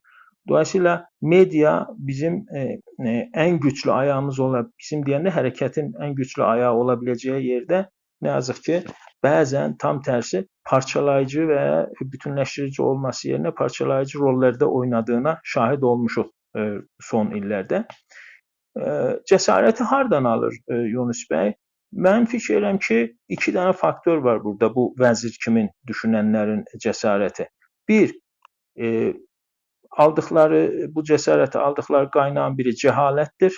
İkincisi dogmalarıdır. Daha da ayrı faktörlerde sayılabilir burada. Cehaletleri hardan qaynaqlanır? Cehaletleri bunlar 19. yüzyılın söylemleri içinde hala mıxlanmış qalmışlar. Dolayısıyla deyirlər bəs ki, çox dilli bir ölkədə bir dili başat qıla bilər və o bir dil vasitəsilə bu dili o ölkədəki muxtəlif etnomillətləri bir araya getirəcək tutkal rolü oynaya bilər. Halbuki bu günümüzdə tek dil ve tek idare merkezi, merkezleştirilmiş idare sistemi birleştirici değil. Neden? Çünkü bilinç değişti. Halkların içinde bilgi çağında yaşadığımız için bilgi akışı devletlerin sınırlarını deldi geçti. Yani radyoya artık millet bir devletin radyosuna değil 50.000 tane radyo var. 50.000 tane radyonun yeri ve işlevi artık eski yeri ve işlevi kalmadı. Televizyonun milli televizyon kanallarının yeri konumu ve işlevi eski konumu ve işlevi kalmadı. Dolayısıyla iletişim alanında teknolojileri alanında gelişimler bunları ulus devletlerin tekçi informasyon merkezlerini de yıktı geçti. Ve dogma. Bunlar bir dogmaya düçar olmuşlar. Yani bu zihniyet, Fars milliyetçi zihniyeti, yayılmacı ve üstünlükçü Fars milliyetçi zihniyeti o dogmadan kopabilmir. Bu dogmadan da kopmayacaklar. Bunların rusubatı, kalıntıları, töküntüleri devam edecektir. Ama bu taraftan eşitlikçi, adaletçi, özgürlükçü akım da genişletecektir, öz alanını genişletmektedir. Ama bunların bu karşı cephedeki sıkıntı örgütlülük meselesidir, teşkilatlanma meselesidir. Neden? Çünkü İran kimi toplumlarda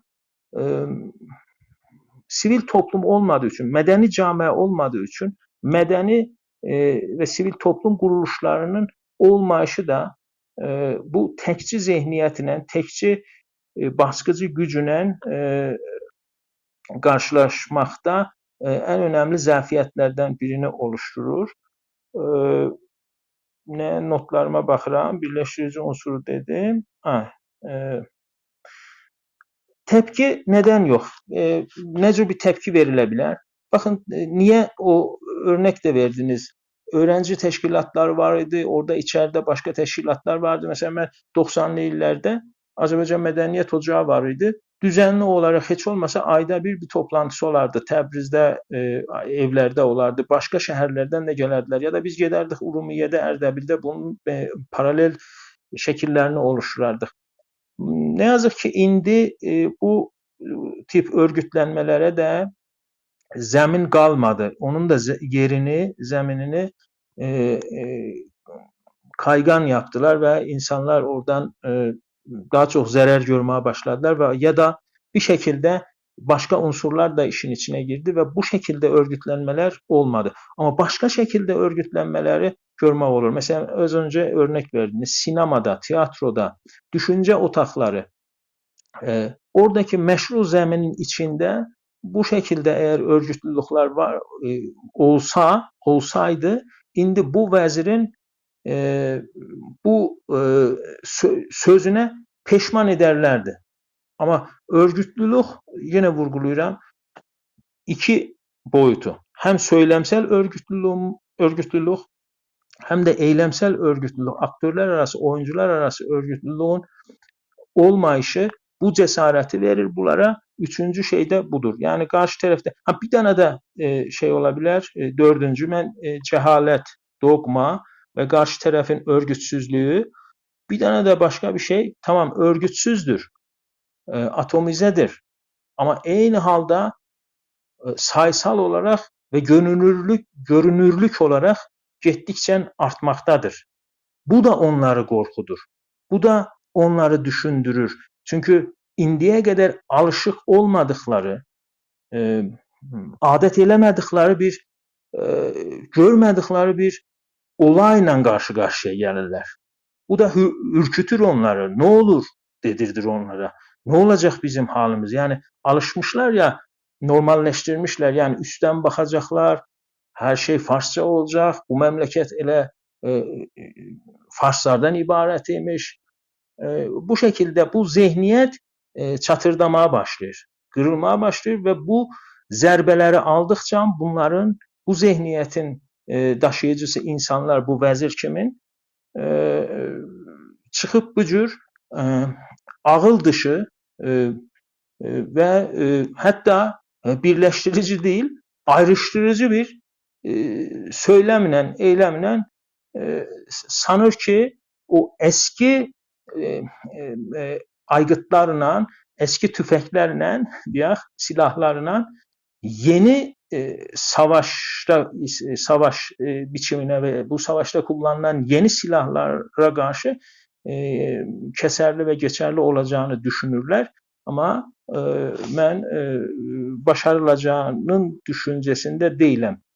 Çünkü karşı tarafta da mücadele aygıtları ve ebzarları giderek gelişmekte ve artmaktadır.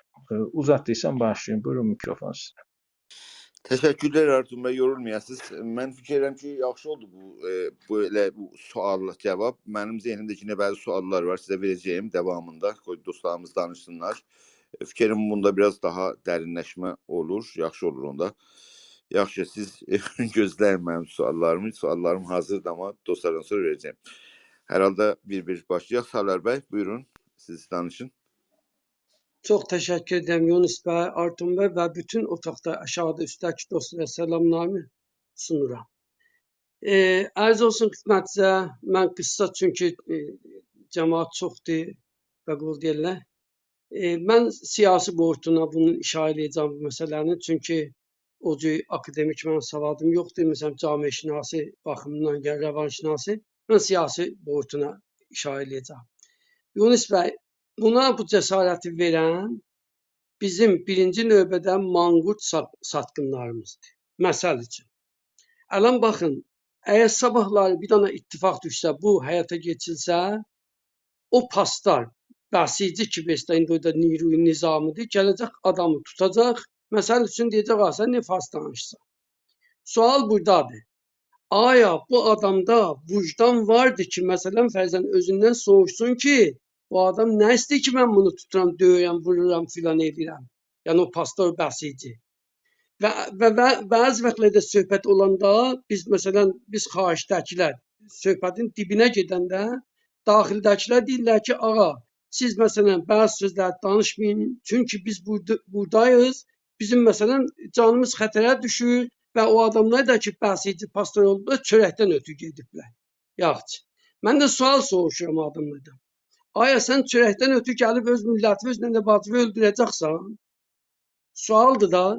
Yəni hər insan azadə ki, bir balaca vicdan olsa biləsində, yəni çörək qazanmanın tənha yolu odur ki, məsələn fərzən sən üçün işini əldən verməyəsən. Çörək qazansan gedib tərəfi misal üçün bir dənə qeyri yəni məntiq şeyin üstündə tutasan onu azar əziyyət verəsən.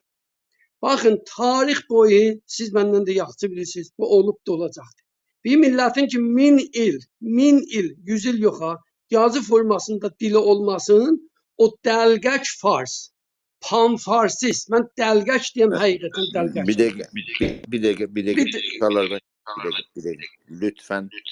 Lütfen saygıyla davranın. Yunus bəy, mən söz sahibi mənəm da, mənim adımı da Həzabın.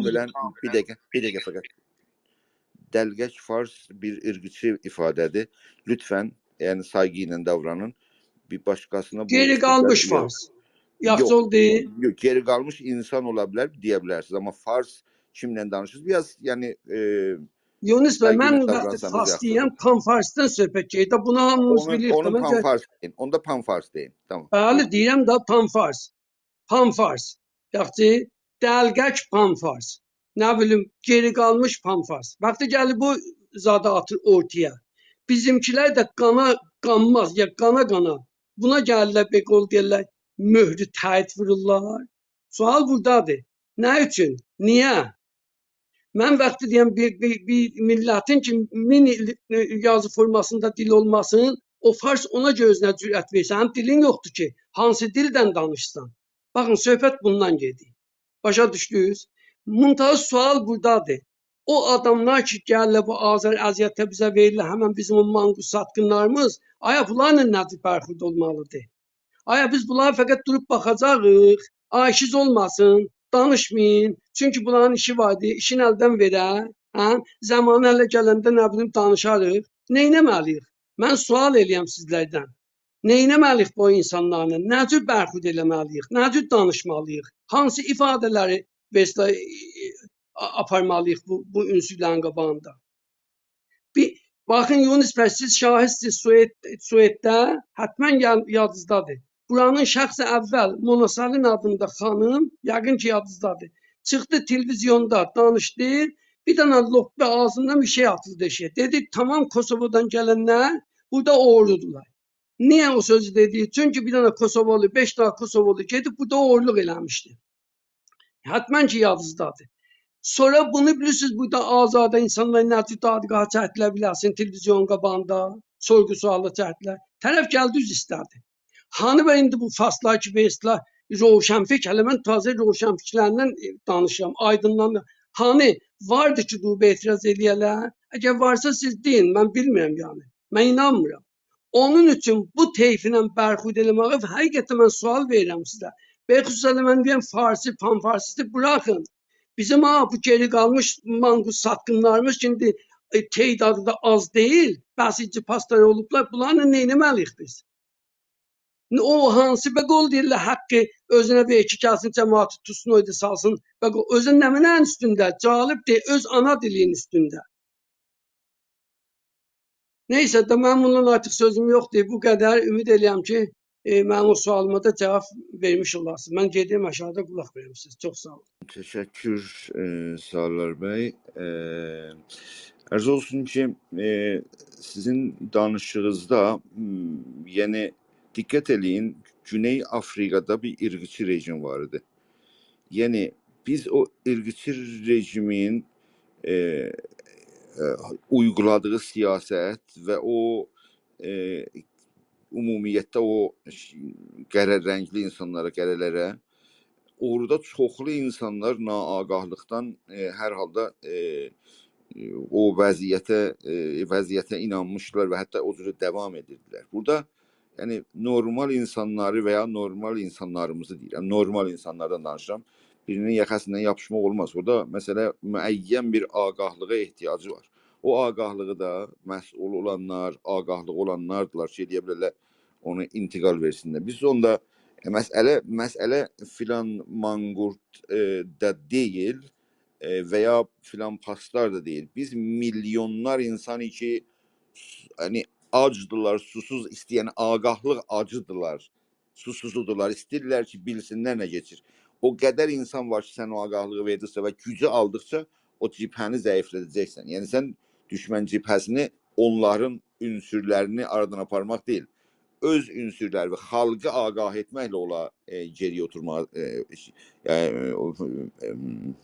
geri oturma məcburiyyətində qoyacaksın. Onu biraz orada bir başqa türlü düşünmək lazımdır məncə. Onu umuram Artun bəy də yavaş-yavaş bir yaxtı içində toxunar. Ondan sonra dostumuz TS adı da verməmisiniz. Mən də TS deyirəm da dostumuz. Buyurun. Salam dostlar, yorulmayasınız, hər vaxtınız xeyir olsun. Bir dili ki öz hakimiyyət ərəfəsində özün saxlamaq üçün gələn niruy qəhriyyədən istifadə eləyə, o dil özü nabudluq halətindədir, yəni dərhali nabudidir. Amma biz nə durumdayıq? Əgər diqqət eləsəz, biz 30 il Rusiya ilə savaşandan sonra şikəst yemiş, tökənmiş, beli bükülmüş bir millətik ki, şikəst yemişdik savaşda və yox olurduq. Və İnqilab-ı Bolşeviki ilə birlikdə bizim tamam şimali və şərqi mərzilərimiz divar ahənin ilə bağlandı. Türkiyə də dilin latinə çevirməklə və geri qalmış bir halətdə bir durumda deyirdi ki, bizə fərhəng bir köməklik eləsin. Hər halda biz məcburuyduk o varlığı ki varımız idi, o varlığı mərkəzə tərəf daşıyaq. Və mərkəzə daşıdıqca bu varlığımızı Farsın içində ərimək ərəfəsindeydik, yəni əriyirdik, aradan gedirdik. Və müxtəlif hərəkətlər ilə ki, bu zamanlarda elədik, onlar da şikəstə uğradı. Yəni, eləyə bilmədik müvəffəq olaq. Çə məşrutədə, çə firqə zamanında, çə 57 hökumətində və müxtəlif ərəfələrdə eləyə bilmədik beyslah o haqq o hüquqi ki varımız idi, bir millət unvanında əldə eləyək. Amma zaman geçdikcə İran ilə Əraq cəngi və İnqilab-ı İslami bir beyslah tələngər vurdu bizim millətimizə. O milləti ki özün nabudluq halətində görürdü, mövqeyi ki İran ilə Əraq cibhəsində savaşa getdilər, bunlar baxdılar, gördülər ki, o cür ki deyilir, o cür deyil. Bəlkə o insanlar ki cibhədə savaşırlar ayrı millətlərdən, bunlardan qudrətli deyirlər, bəlkə bunlardan zəifdirlər və hər halətdə bunlar onlardan qəvidirlər. Və bu özü bir tələngər oldu. Zaman geçdikcə mövqeyi ki İttihad Cəmahiri Şurəvi dağıldı və o dövlətləri ki hər halətdə Türk dilini daşıyırdılar və aradan getmişdilər, öz dillərin yasaq halətində saxlayırdılar. Bir dənə fəqət cüzvi amuzişləri var idi və bir tərəfdən də Türkiyə qəbiləşdikcə və onun iqtisadi, fərhəngi lahazından o məhsulatı ki tövlid eləyirdi, bizim tərəfimizə axın eləməklə bizim millətimiz getdikcə özün tapdı və eləyə bildi ki, öz adın dəftərə yazsın. Və bu günlər hər bir halətdə hökumət o işləri ki görür hakimiyyət ünvanında Fars dilinin altında onlar bunun özünün əleyhinə çevrilir. Yəni hər bir iş görsə o bizim millətimizə bir tələngər olur. Bu günlərimdə bu vəzirin danışdığı hər halətdə bunların öz əleyhinə bir işdir. Çün bir toplumun içində ki, bir millət ki, özün bala-bala istəyir millət saya, onun qabağını ala bilmək olmaz. İran coğrafiyasındakı öz demişləri 70%, yəni 70% millət qeyri-fars zabandır. Onun içində bir belə sözü danışan o həqiqətə yetişibdir ki, fars dili bu dillərin qabağında müqavimət eləyə bilməyəcəkdir. Heç bir ləhazdan, nə fərhəngi ləhazından, nə ictimai, nə siyasi və nə ayrı bir durumlar iqtisadi vəziyyətdə də eləyə bilməyəcəkdir. Bu millətlərin qabağında dayansın. İndi gəlib bu sözləri araya atmaqla ya bir seri be-istilah o hakimiyyətdə olan insanların sözləri ki deyilir, onlar özləri bir dana əbzar-ı mübarizə olur bizim millətimizə və İranda olan millətlərə ki eləyə bilsinlər onun sözündən. Bu ya o hakimiyyətin durumundan istifadə eləyib və öz varlıqlarını sabit eləsinlər və bu belə də olacaqdır. Çünki geçmişdə də bunu görmüşük. Amma xub çalışmaq gərəkdir, milləti ayıtmaq gərəkdir və millət də ayılır. Çünki siz fikr eləsəz 30 il bundan qabaqki Türk milləti ilə bugünkü Türk milləti bir deyil. Biz istəyək, istəməyək millətləşmək tərəfinə hərəkət eləmişik və bunun qabağını heç bir qüdrət ala bilməyəcəkdir. Çox məmnun, yorulmayasınız. Sağ olun əziz TS bir adınızı da deyək, nə adı sizin adınızı deyək. Hər halda Doktor Taban. Taban bəy, çox gözəl. Taban bəy, qoyun mən sizə bir 2-3 dənə intiqadi cümlə verim, sonra davam edək də. Cavit bəy gəlirəm sizə. Baxın, bu sözləri ki siz dediniz, bəzi yerlərdə yaddaşlar elədim burada. Yazmışsınız Niruy Qəhriyə ilə durursa belə bir gücün qabağında özləri nabud olacaqlar. Amma mən buna inanmıram. Mən buna heç belə bir şey inanmıram. Geçən 100 ildə elə o qüvvə qəhriyə ilə durublar və bizim millətimizi bu günə salıblar ki, bəlli deyil bu millətin nə qədərsə həqiqətən öz milli kimliyinə sahib çıxacaq. Və bu ki bu işlərdə bu bizim gedişatımız həttəmən bizim uğurumuzla yəni sonuçlanacaq, ona da heç inanmıram. Çünki tarixə baxdığında bu əsir millətləri ki eləyə bilməyiblər, lazımi qədər oyansınlar, lazımi qədər örgütlənsinlər, lazımi qədər mücadilə etsinlər, elə tarixin ərəfəsində məhv olublar. Ona görə belə düşünürsək ki, həttəmən belə olacaqdır, onda bizim əslən o fəaliyyət motorumuz da lazımi qədər çalışmadan dura bilər ki, güya yəni bu materialisti tarixi düşünən kimi bir fəlsəfiyə dayanaraq ki, güya olacaq öz-özünə. Bunu fikir eləyirəm, təzyiq nəzər etməliyik bu düşüncədə. Gələcək növbə yetişəndə siz onu, bu fikri, əgərsə bu tənqidə fikriniz varsa, həttəmən söylərsiniz. Cavit bəy, buyurun. Xoş gördük Güntay bəy. Növbə məndəydi, Yunus bəy. Üzr istəyirəm, Ayaz bəy, buyurun. Bir qıssa, dostlar deyirlər Yunus bəy, çəti açın, orada biz faydalanaq, bir linklər, zatlar ataq, əgər olsa. Baxaram ona, mən biraz naşiyəm, tamam, ona baxaram. Ayaz bəy, məni çox-çox bağışla. Buyur. Yox, xahiş edirəm. Yəni məndə biraz danışmaq imkanı biraz, yəni məhdudiyyət var. Yox, üzr istəyirəm. Mən yanlış etdim. Buyurun. Fərq eləməzdi. Cavit bəy də danışardı. Bəli. Hamıya salam deyirəm. Təşəkkür edirəm Yunus bəy dəvətiniz üçün. İlk olaraq bir tənqidlə başlayım. Bu Mən-o-Farsiyə məncə biraz haqqın verməliyik. Yəni burada biraz bir cür danışıldı ki, mən belə algı aldım. Biraz bu Mən-o-Farsini, nə bilim, önəmin, əhəmiyyətin görməzdən gəlirik. Baxın, Mən-o-Farsidən biz nə intizarımız, nə bəklentimiz var. Yəni bu hərəkətdən rejim change, rejim dəyişdirmə intizarımız var idi. Sonra nə bilim Tehranı fəth etmə intizarımız var idi. Yox. Sadəcə bunu deyim ki, Azərbaycan milli hərəkətdə, yəni bu ictimai bir cümbüş əgər movement tutsaq, onlarca təşkilat var, siyasi təşkilat, kiçikdən böyüyə qədər. Bunun hangisi bu günə qədər bir iş görüb ki, Vizarət-i Xarici İran gəlib ona cavab verə? Yoxdur, görməyibdir. Bunu açıqca danışmalıyıq.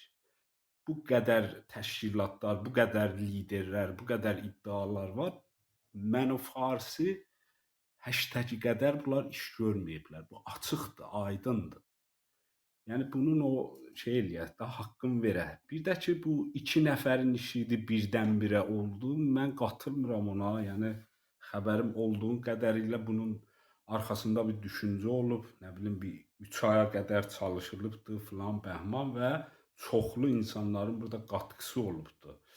Bir də ki, Artun bəylə üçün mən yaxın dostam, ona görə direkt də intiqad eləyirəm. Yəni ərkim gəlir. Belə deyim, Artun bəy.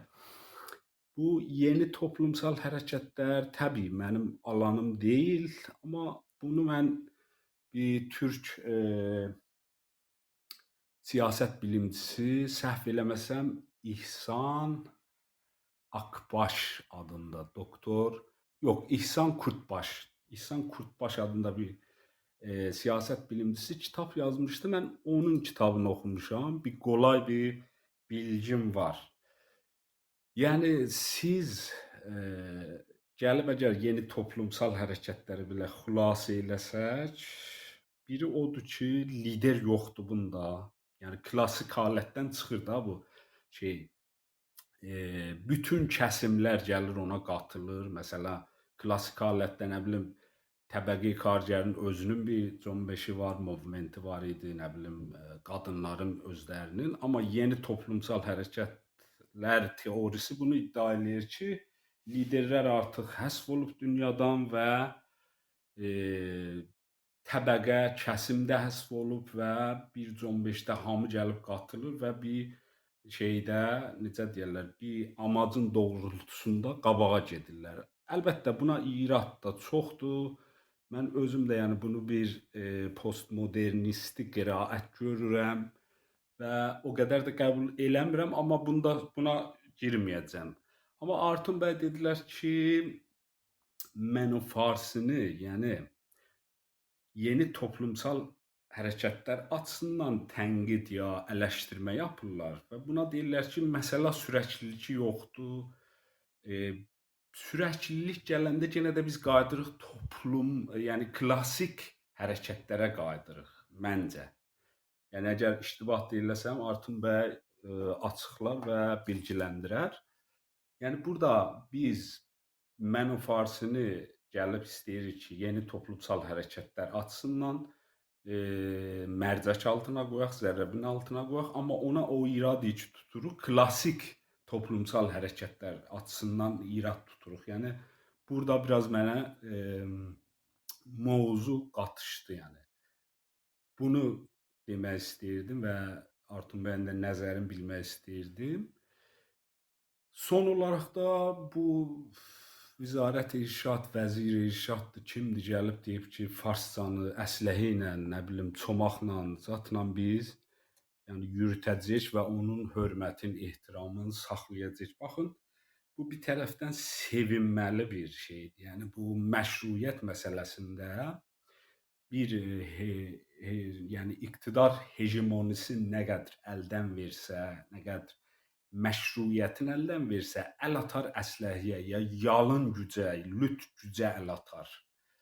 Məşruiyyət əldən getdikcə əsləhəyə, silaha, kaba zora əl atar və bu da yəni geniş çapda bir sıra insanlarda ayılda bilər. Yəni belə bir imkanlarda bunun var. Yəni buna bu açıdan da baxsaq, məncə yəni düzdür, o Tehranda oturan fikirləşir ki, asıb kəsməklə daha yaxşı qabağa gedəcək. Amma bunun tərs təpkiləri də var və göstərir ki, artıq bu fars kültürü ki, İranda qalib bir kültürdür, öz məşruiyyətini əldən veribdir və top əsləhəyə ehtiyacı var. Yəni bu İran şəhərlərin də istidlalın çürüdür. Bunlar hər otaq açırlar, deyirlər ki, fars dili tarix boyu sülhlə, səfə ilə rəsmiyyətə keçibdi.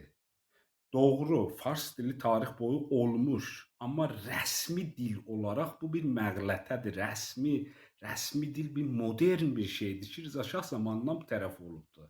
Rza Şahdan qabaq ərəb dili, türk dili, fars dili, başqa dillər bərabər yaşayırdılar və ərəb dili hamısından önəmli idi. Yəni fəlsəfə ərəb dilində yazılıb, bütün bu farsların yəni iftixar etdikləri riyazidan olsun, fəlsəfəçi olsun, bunların hamısı ərəb dilində yazıblar. Amma Rza Şah zamanında fars dili çomaqla, zorla gəlibdi, rəsmi dil olubdu. Buna sənəd də var.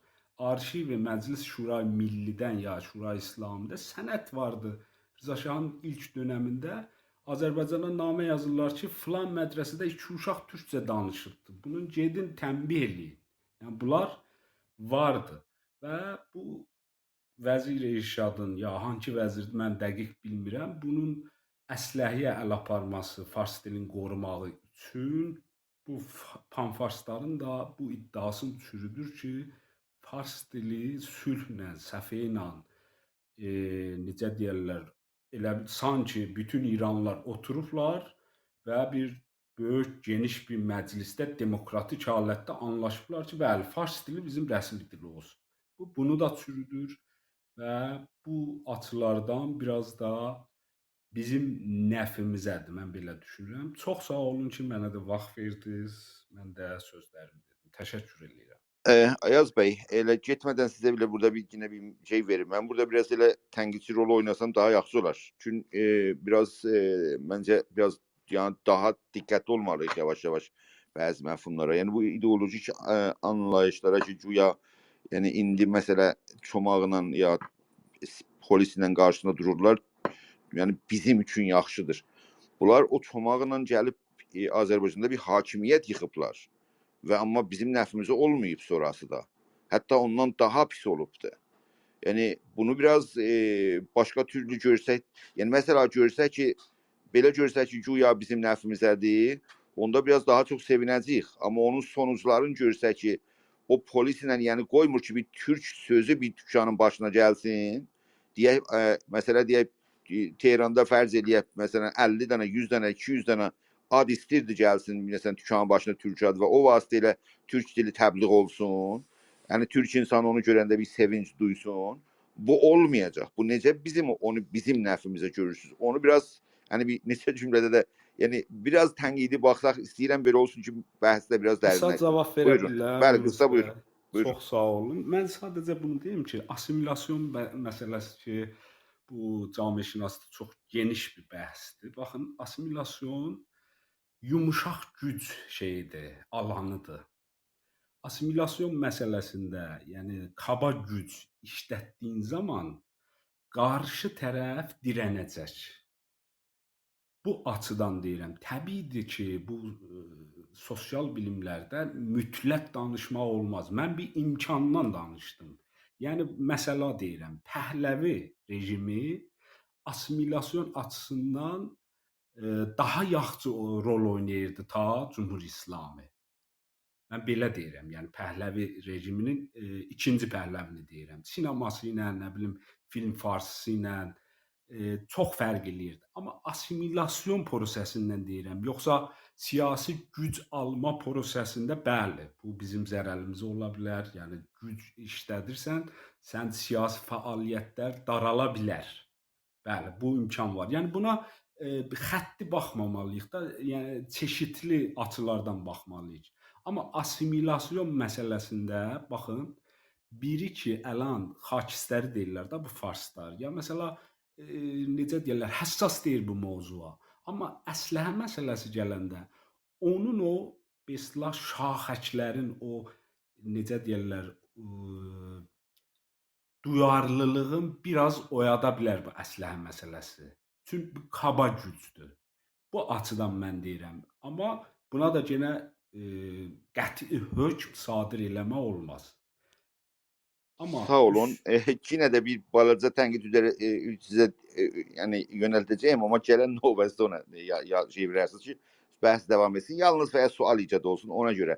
O da budur ki, Tamamdır. Çox sağ ol. hakimiyyətlə bu hakimiyyətin gəlməsi ilə yumuşaq assimilyasiyon prosesinə bir dənə də din izafə olub. Yəni din assimilyasiyonu. İndi bizim toplumumuzda bəlkə biz bilmirik, yəni neçə faiz cəmiyyət din ilə məşğul olublar və sən milli məsələ, toplumsal məsələlər və ya hətta məsələn modern gəlişmə məsələsindən uzaqlaşırlar. Bunu da Pəhləvi rejiminə yəni ek olaraq, yəni həm siyasi cəhətdən, fikri cəhətdən və həm o nasionalisti ideoloji ilə və eyni halda İslamçılıqla bugün daha geniş vasitə ilə bu assimilyasyon devam etməkdədir. Yəni yalnız silah deyil, onun yanında bir İslamçılıq var ki, onu daha genişdirir. Hər halda orada düşünün, sonra gələn növbədə siz onu devam edərsiniz. Mən fikir edirəm ki, Artun bəyə bir balaca bir fürsət verək ki, bu Mən-o Farsi haqqında bir fikir desin qısaca, ondan sonra devam edək Cavid bəylə. Buyurun. Ben çok teşekkür ederim. Özellikle icazə verseniz ben bu düzdür, indi Yunus bəylə mən bəy xitab edirəm, ama Ayaz'la aramızda bu şey yok. Ben icazə verseniz Ayaz Dimayaz sen de beni Artum diyebilirsen, yani deyirik de o şekilde. Burada biraz resmi oldu galiba bu otaqda. Çok teşekkür ederim dikkatin üçün ve eleştirilerin üçün. Önce bunu diyeyim ki yani eleştirmek her şeydir. Yani bizim bu otaqlarda bu kültür ne kadar eleştiri kültürü, özellikle yapısal eleştiri kültürü, yapıcı eleştiri kültürü, yani kurucu eleştiri kültürü ne kadar gelişerse bu bizim hamımızın kazanımımızdır ve hamımızın elde ettiği en önemli değerdir diye düşünürüm. Ben bu şekilde bakıram eleştiriye şəxs olaraq. Salar bəyin sorusuna da sonunda yanıt verəcəm. Mənə xitabəndə bir soru sordu. Bir dəqiqə də çox uzatmamaq amacı ilə. Mən-o məsələsinin iki kişi başlatdı dedim, iki nəfər başlatdı. Bunun mənim veri qaynağım şeydir, mediadır. Yəni çıxdılar, televizyonda danışdılar, sosyal medyada danışdılar, bunu başlatan şəxslər dedilər ki, biz ikimiz mətrəh elədik. Birisi dedi, mən mətrəh elədim, o birisi də dedi ki, mən də şey elədim, bu məsələnin önəmliliyini vurguladım və ikisi təsmim tutdular və bir şeylər bu şeyi dalğanı, yəni Twitter'dəki bu Twitter dalgasını başlattılar. Qaynağım odur. Onun dışında arxa planda eğer bunun arkasında təşkilatlar var idi, filan var idi, onlardan xəbərim yoxdur açıkçası. O konuda sizin eğer bilginiz varsa... Yox, təşkilat mən demədim, üzr istəyirəm. Əsla təşkilat yox idi, mən də o iddianı eləmirəm. Fərd olaraq bireylər var idi. Aha, çok doğru. Ve eğer bunun arkasında 3 aylık bir çalışma da varsa ne güzel. Əslən və əbədən mən bu məsələni kiçimsəmək diye bir niyetim yok idi bu açıklamalarda. Çok büyük bir etkisi oldu ve gerçekten de minnettarım bu harekette əməyə geçen herkese öz adıma. Yani dediğiniz kimin 2006'daki ruhu tekrarlayan bir simgesel bir anlamlı bir girişim ve şey oldu, o hadise oldu.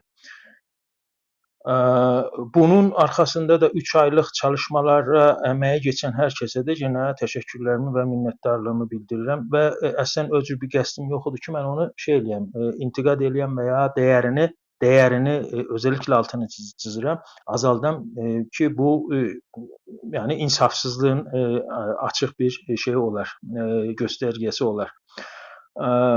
İkincisi yeni toplumsal hareketlerde süreklilik meselesi. Belə deyək, yeni toplumsal hərəkətlərdə məkan parçalandı. Yeni toplumsal hərəkətlərdə klasik toplumsal hərəkətlərlə ən önəmli bariz fərqlərindən biri mövzu parçalandı, kapsam parçalandı və dolayısıyla topyekun bir devrim gerçekleştirmeden ise toplumsal ilişkiler alanlarında, problemlerin geliştiği alanlarda o problemler, sorunlar odaklı, merkezli çözümler ve o geliştirmek ve o çözümleri geliştiren de örgütlenmişlikler ortaya çıktı. Dolayısıyla bir parçalanmışlık söz konusudur hərəkətlərdə. Topyekün toplumsal hərəkətlər klassik anlamda devrimci toplumsal hərəkətlər belə bir hərəkətdə əlbəttə topyekün hərəkətlər var mıydı, yox muydu? Bu da özü də bir tartışılır. Yəni Fransız devrimini bütün Fransızlar mı yaptı yoksa burjuva kesimin mi hərəkəti bu? Rusiyada Oktobrun Ekim devrimi adında Türkçe'de deyilir.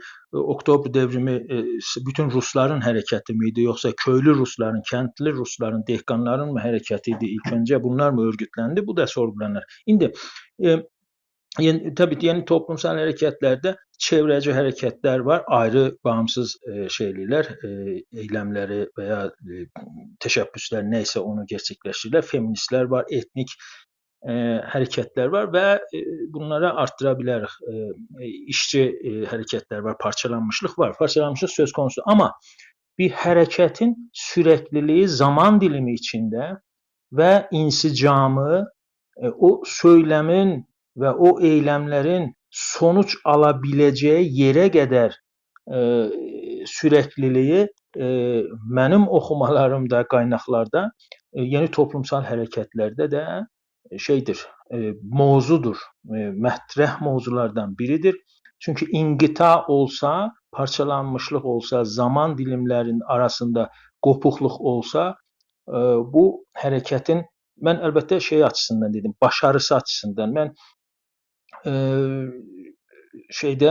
doktora tezimdə bu müxtəlif qaynaqları oxudum. Yeni toplumsal hərəkətlərin başarılarına ilgili şeyler vardı, təspitlər, teorik təspitlər var idi. Biri 4'ün, 5'in, biri 3'ün, 2'sin, 1'in şeylemişler ki kitaplar yazarlar. Ben bunları topladım. Topladığım kadarıyla 13 maddede bunları birleştirdim. Bu 13 maddeden biri toplumsal hareketlerin başarısını gösteren maddelerden biri süreyenliktir, devamlılıktır. Dolayısıyla yeni toplumsal hareketlerde de başarı göstergelerinden biri sürekliliktir diye oxumalarımda mən belə oxumuşam və vardır. Bunu da doğru buluram. Bir başqası da görünürlüktür mesela. Bir başqası da söylemin kapsayıcılığıdır. Toplumsal hərəkətdəki mətrəh olan məsələnin söylemin kapsayıcılığı və məşruiyyətidir. Ne kadar insana muhatap, ne kadar insanın vicdanında, düşüncesinde soru işareti oluşturur ya da ona bir yer ayırır. Bunlar da toplumsal hareketlerde başarını gösteren kriterlerden, ölçütlerden bir neçəsiydi. Sağlar Bey'in sorusuna son olarak iki cümlede sistemden çörək yiyən adına da mangurt dediler Sağlar Bey. Sağlar Bey doğrudur, bu toplumsal hareketlerde veya bir toplumsal meselelerde görünen ve sık görünen, çok sık görünen meselelerdendir. Bu kesim, Sağlar Bey, bu kesim bu demek değil ki, indiki vəziyyətdə deyək ki, şu an burada, bu durumda bu kesimin hamısı karşı cephədədir deyilə bilməz. Ben çok örnekler yaşadım bunu. 90'lı illərdə 1990'dan 2000'e kadar Təbrizdeydim, aktiviydim ve içli dışlıydım bunlarla.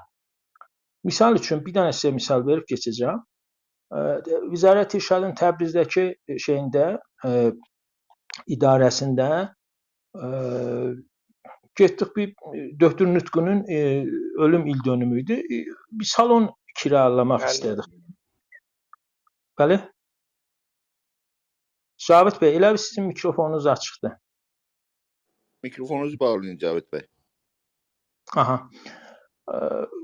Burada İrşadda daha indi adlarını vermirəm. Bizim orada elə Azərbaycan Mədəniyyət Ocağında aktivist, onun idarə heyətində olan şeylərimiz də, ağsaqqallarımız da vardı. İrşadda onların tanıdıqları vardı filan. Neyse, İrşad ilk başta rədd eləmişdi. Sonra biz o özel rabitələri istifadə edərək, gündəmə gətirərək o özel rabitələr aracılığıyla biz bu izni aldıq. Təbrizdə Bərqi Məntəqəyinin salonunu verdiler ve Döktür Nütqüyə bir anma törəni düzənlədik. Bu oldu. Dolayısıyla orada çörək yeyənlərin hamısı eyni fikirdədir demək biraz bu da məsələdir. İkincisi, bunların hamısı topyekun ne zaman dönə bilərlər? O zaman ki, güc əl dəyişdirir. Güc əl dəyişdirsə, onların da çoxu nötralizə olarlar və bu tərəfə, o biri tərəfə keçərlər. Yəni buradakı ən önəmli iki dənə dəyişkən demək istədim. Bir, bunların hamısını fəlli olaraq, topyekun olaraq o şəkildə etiketləmək bəlkə gerçəyə yansıtmıyor ki, gerçekten de belki de deməyək, gerçəyə yansıtmaz. Bu tip ya da bu tip insanları ve bu kategoride yer alan insanların yer değiştirmesi karşı tərəfin güclənməsinə bağlıdır. Yəni buradakı korelasyon, qurulacaq ilişki sən nə qədər güclənərsən, toplumda nə qədər məşruiyyətin artarsa, güclənmək bu deyil, çıxasan gedəsən nə bilim Paris'ten qışqır bağırsalasan ya da Ankara'dan buradan filan. Yox, toplumdakı məşruiyyət düzeyi nə qədər artsa bu da gücün bir faktörüdür, bir göstərgəsidir. Məşruiyyətin nə qədər artarsa bu tip çalışanlarda sayısı azalar veya deyək ki, yumuşaq davranarlar, sərt təpkilər verməzlər. İndilik bu qədər nöqtəliyim. Bəşliyin çox uzatdıysam söz sıradakı dostumuzda. Buyurun. Çok sağ olun, çok sağ olun. Hoş geldiniz Saray Hanım. Ve Güntay Bey'den bilmirəm niyə getdilər aşağı. Xahiş edirəm əgər mümkünsə yuxarı gəlsinlər, mən dəvət elədim. Çox maraqlı olar sözlərinizi eşidək lütfən. Cavid Bey buyurun.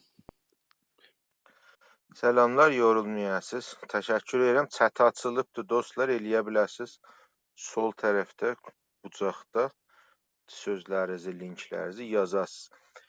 Dostlar, bilmirəm nədəndir ki, bir neçə vaxtı bir söz bətər dillərə düşüb və mod olub. O da təşkilatlanmadır və örgütləşmədir. Örgütləşmə və ya təşkilatlanma iki halı vardır. Ya içəridə, ondan biz danışırıq, ya da eşikdə. Mən özüm eşikdə bir neçə il bir təşkilata Avropada yaşayanda üzv idim və özüm şahid idim ki, Əhmədinəcad zamanı bu təşkilat götürdülər, o ölkənin ünlü hizblərinə, partiyalarına namə, məktub yazdılar və dedilər ki, ay bala, bu cür biz Azərbaycan türklərinin haqqı tapdalanır və öz dilimizi orada yazıb oxuya bilmirik. Deyə bilirəm, hamısı cavab verdilər o partiyaların və cavabları bu idi.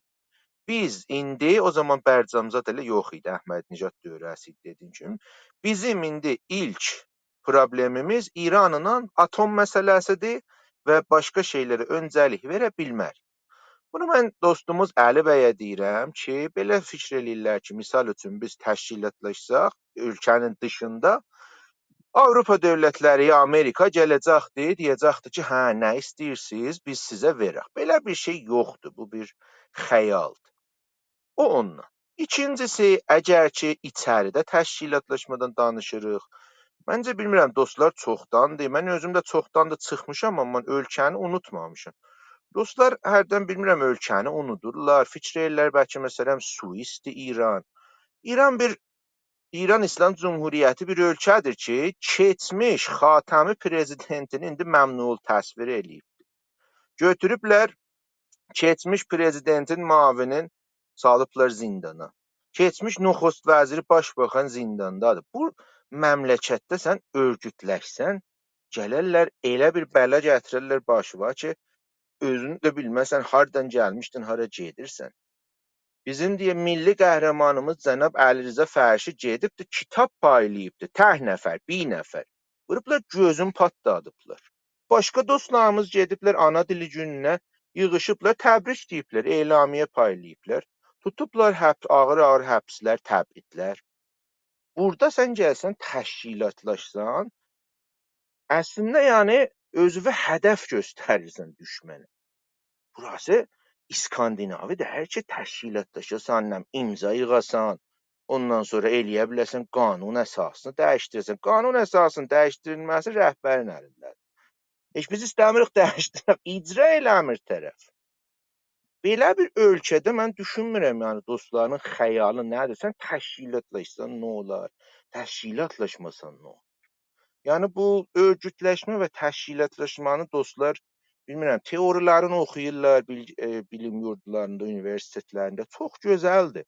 Amma bizim ölkəmiz üçün heç bir faydası yoxdur.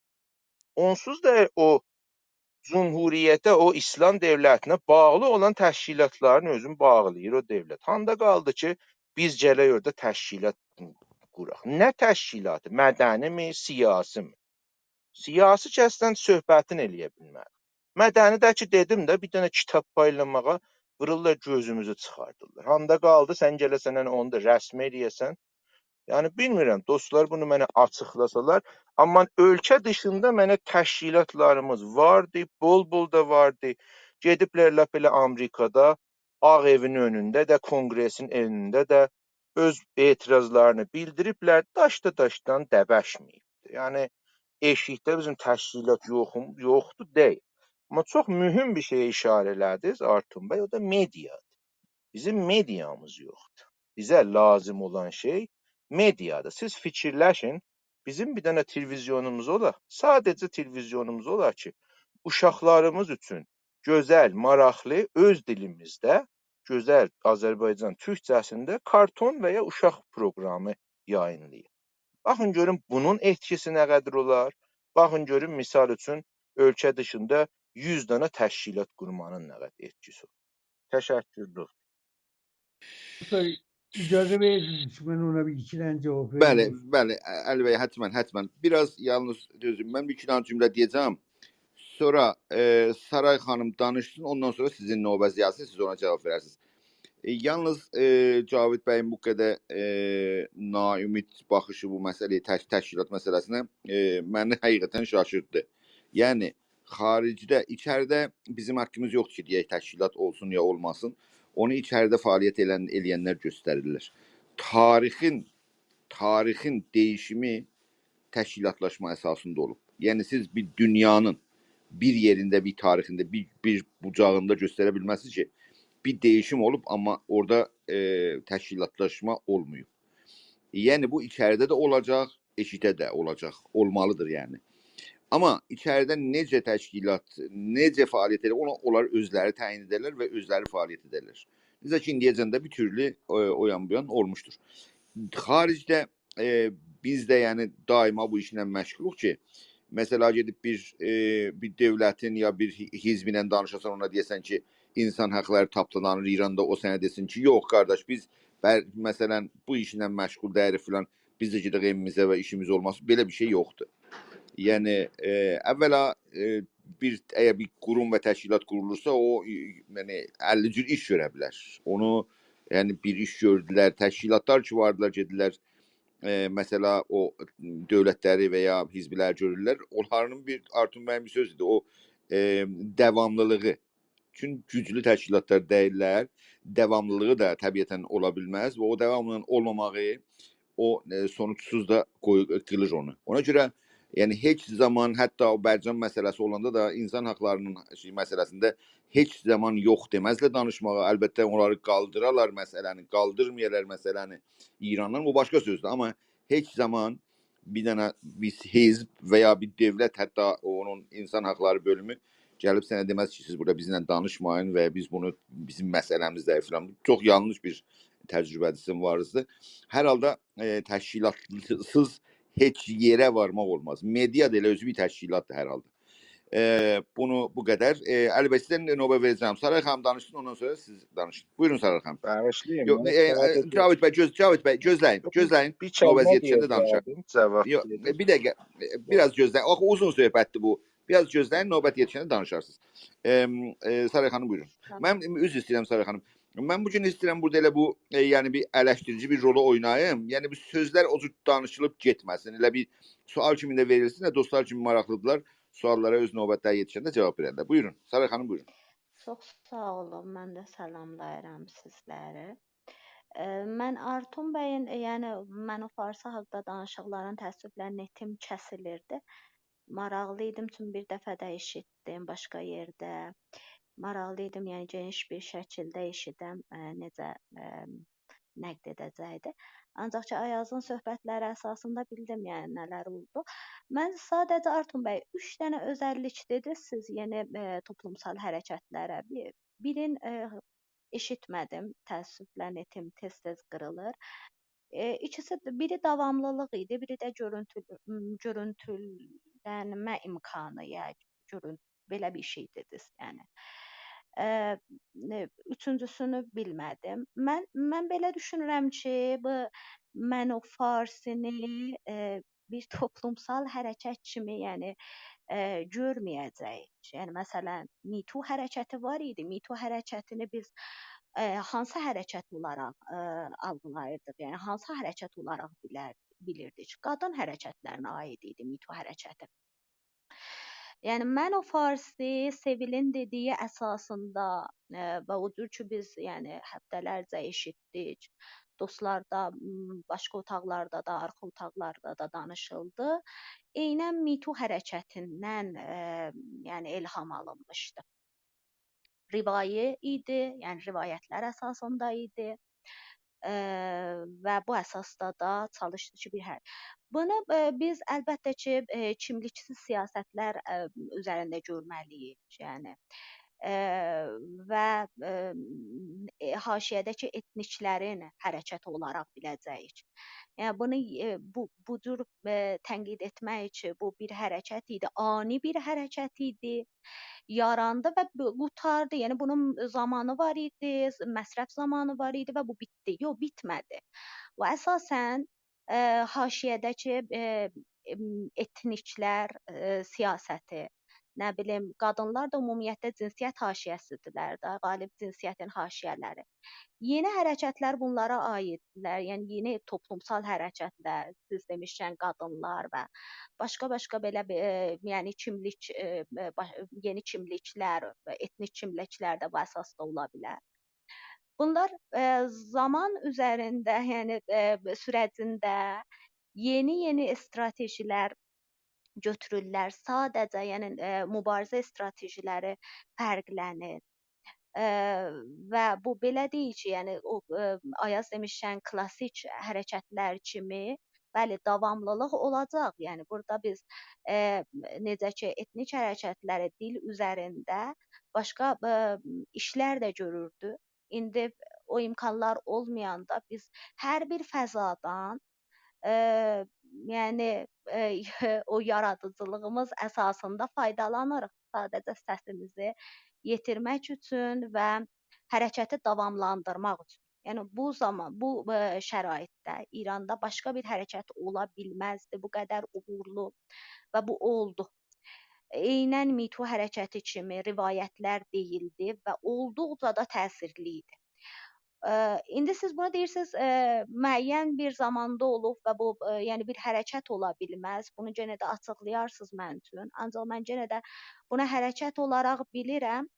Etniklərin hərəkəti davamında o gələcək, indi necə bunu fərqli bir şəkildə aparacaqlar, bəli, ola bilər.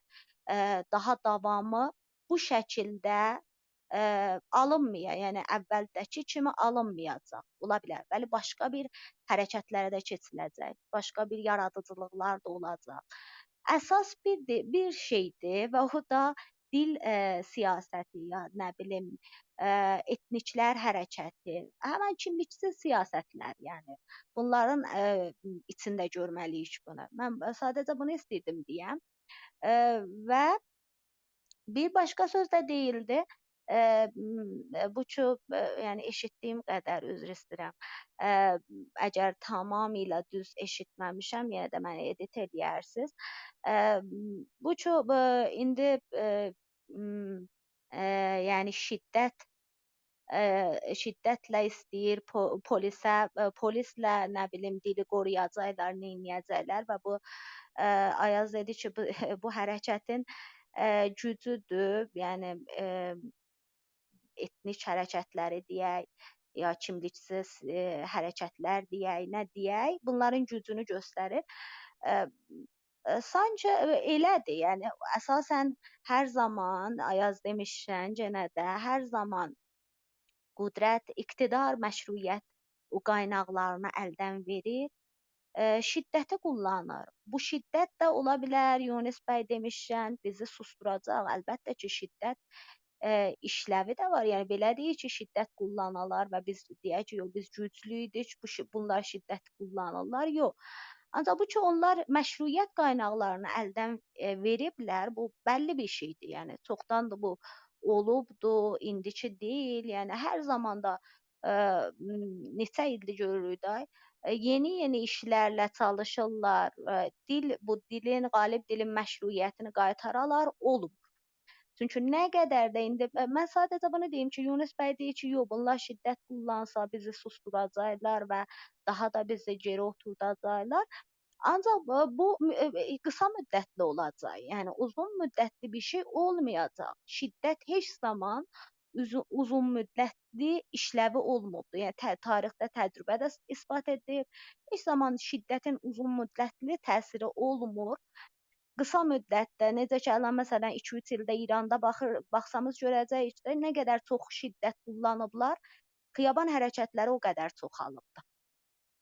Əlbəttə ki, susturulublar insanlar bir müddət, ancaq yenə də başqa hərəkətlər olubdu. Yəni istəyirəm deyəm ki, bu uzun müddətli olmayacaq. Ola bilər biz daha da təzyiqə uğrayaq, daha da sıxıntıda olaq. Ancaq hər halda bu bəlli bir şeydir də. Yəni bunun burası sevindiricidir ki, dil üzərində şiddətə əl aparmaq tamamilə buna məşruiyyət qaynaqları çöküb. Yəni heç zad yoxdur arada. Yəni elə bil ki, sanki bu elə şikəst kimi bir şeydir də. Dilə gətirməyi belə şikəstdir, yəni nizama. Bunu fikrəm Ayaz istirdi deyə və məncə də elə belədir, istəyirəm vurğulayam ki, belədir. Ancaq şiddət qısa müddətli təsirləri də olacaq. Yəni sıxıntıda olacaq, əlbəttə ki. Ola bilər insanlar qorxa. Yəni bəzi işlər görürlər ki, insanlar da burada qorxa. Bu qədər yenə də mən Artun bəydən o haqqda cavab gözləyirəm. Sağ olun. Çox sağ olun. Hətmən Artun bəy də cavab verir. Əlbəttə mən Artun bəyin sözlərində tənqid hiss eləmədim Mənəf-Farsiyə. Bəlkə o hərəkətin özəlliklərindən danışdı. İndi özü hətmən izah edər. Amma burada indi özümüzə oturmuşuq. Məncə bu məsələləri araşdıranda ittifaqən bu eleştirici bir baxışı gücləndirmemiz lazımdır. Yəni nə qədər məsələlərə elə baxaq ki, güya mesela diye evvela Farsi dilinin məşruiyyəti ne zaman varmış indi elə devam etsin? Məşruiyyət yoxdur. Orada yəni bu iş bir təzvir o riya o güc o zorla təhmil olubdur və onu da devam etdiriblər və qandırıblar cəmaəti. Caydırıblar cəmaəti. Və bu caymadan çıxmaq vasitəsilə o güc yəni yavaş-yavaş zəifləyəcək. Amma zəifləmənin mən ittifaqən bu söhbətdə bu idi söhbətim ki, özəllikləri sayın. Tamam, əgərsə onlar qorxudan, o sual da əvvəldə verdiyim sual bu idi. Əcəba qorxudan bu işləri görmüşlər ya yox, baskını artırmaqdan. Və əgərsə məsələn biri deyir ki, qorxudan, yəni bunlar, yəni məşruiyyətin siz demişkən Saray xanım əldən veriblər, hangi özəlliklər, hangi faktlara dayanaraq bu sözü deyirsiniz? Onları açıqlama. Və əgər o ki deyir ki, yox, bunlar baskını artırmaqdan ötürüdür, onu da desin ki, ne üçün, hangi faktlara dayanaraq baskını artırmaqdan ötürü bu qərarı veriblər? Biraz eleştirel məsələyə baxmağa çox maraqlıydım və devam. Bir sual ortaya qoyuram. Elə həm Artun bəyə və həm Ayaz bəyə və başqa dostlar da istəsələr. Cavit bəy sizə indi vaxt verəcəm. Bir diqqət biraz. Sualı mətrəh eləyim, dostlar düşünsünlər, siz də sözlər deyərsiniz.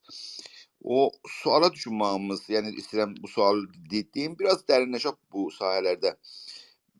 Bizim yəni hərəkat içində güc var, bizim gücümüz var, hərəkatın gücü var deyə bunu yəni fakt olaraq ad çəkə bilərsiniz nə sahələrdə və kimlərdə. Məsələn deyək, bu hərəkət yəni yoxsullar aşağı təbəqədə nə qədər güclüdür Mesela orta kəsimdə nə qədər harda, yəni necə, yəni bunu necə izah edirsiniz? Bir araşdırma var, yoxdur bu sahədə. Yəni güclərimiz hardadır? Məsələ deyək, musiqi sahəsində ya məsələn türk kilas qoyma dərslik filan bölümlərdə var bu işlər.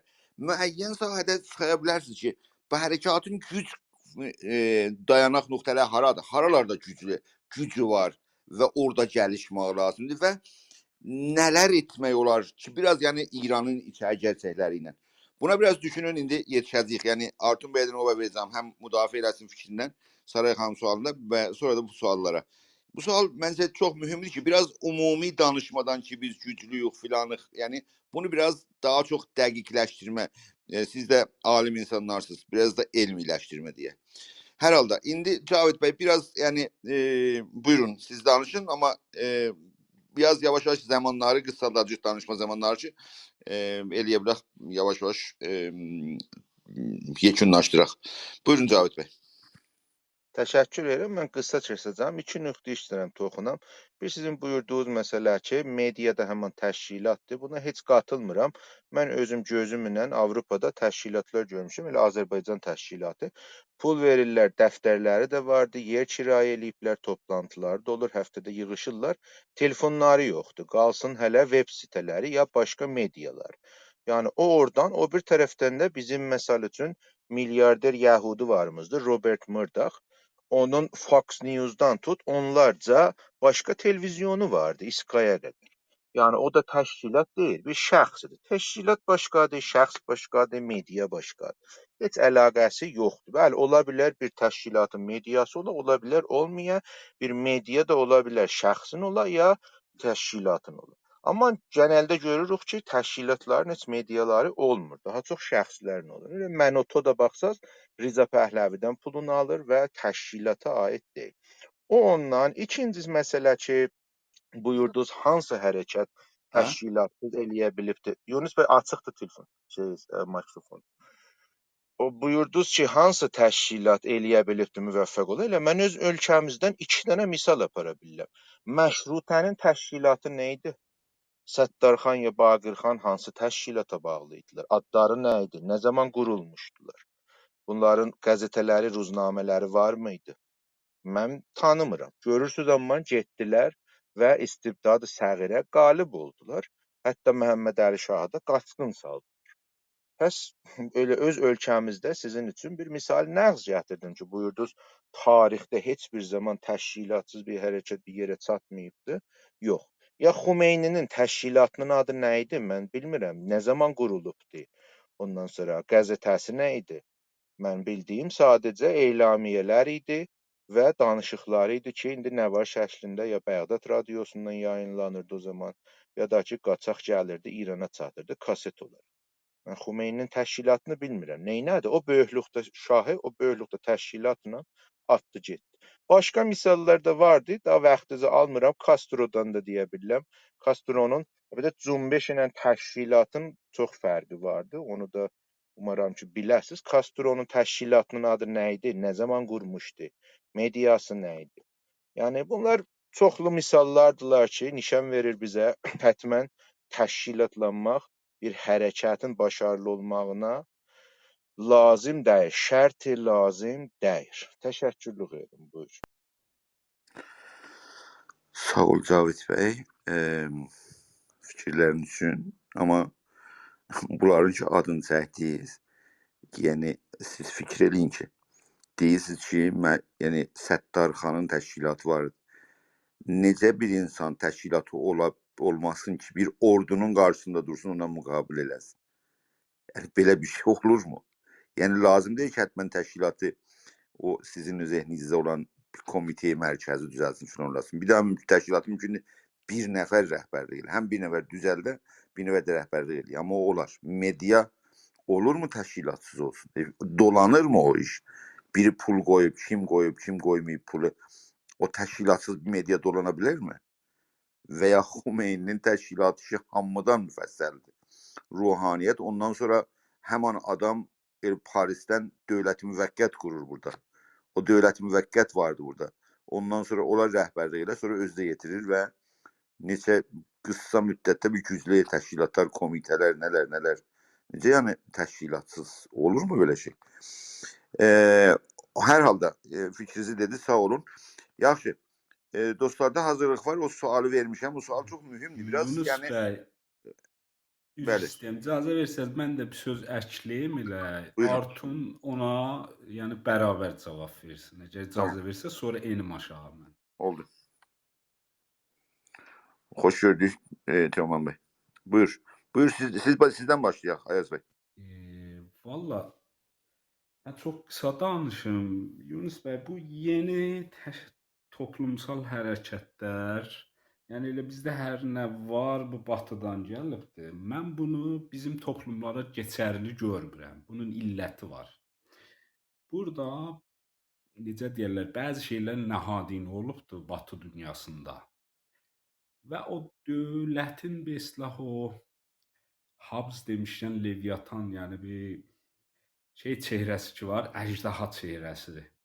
Bunu ən azı içəridə biraz yumuşaldıblar, amma dışarıda elə ki əjdahada fərqi yoxdur. Yəni dışarıda elə şeydir. Və biraz da burada indi dostlar bəlkə xoşları gəlməyə sərmayədarı, nizam-ı sərmayədarının beslah o mərkəzi hövzələrində bu iş bəli, etkisi var.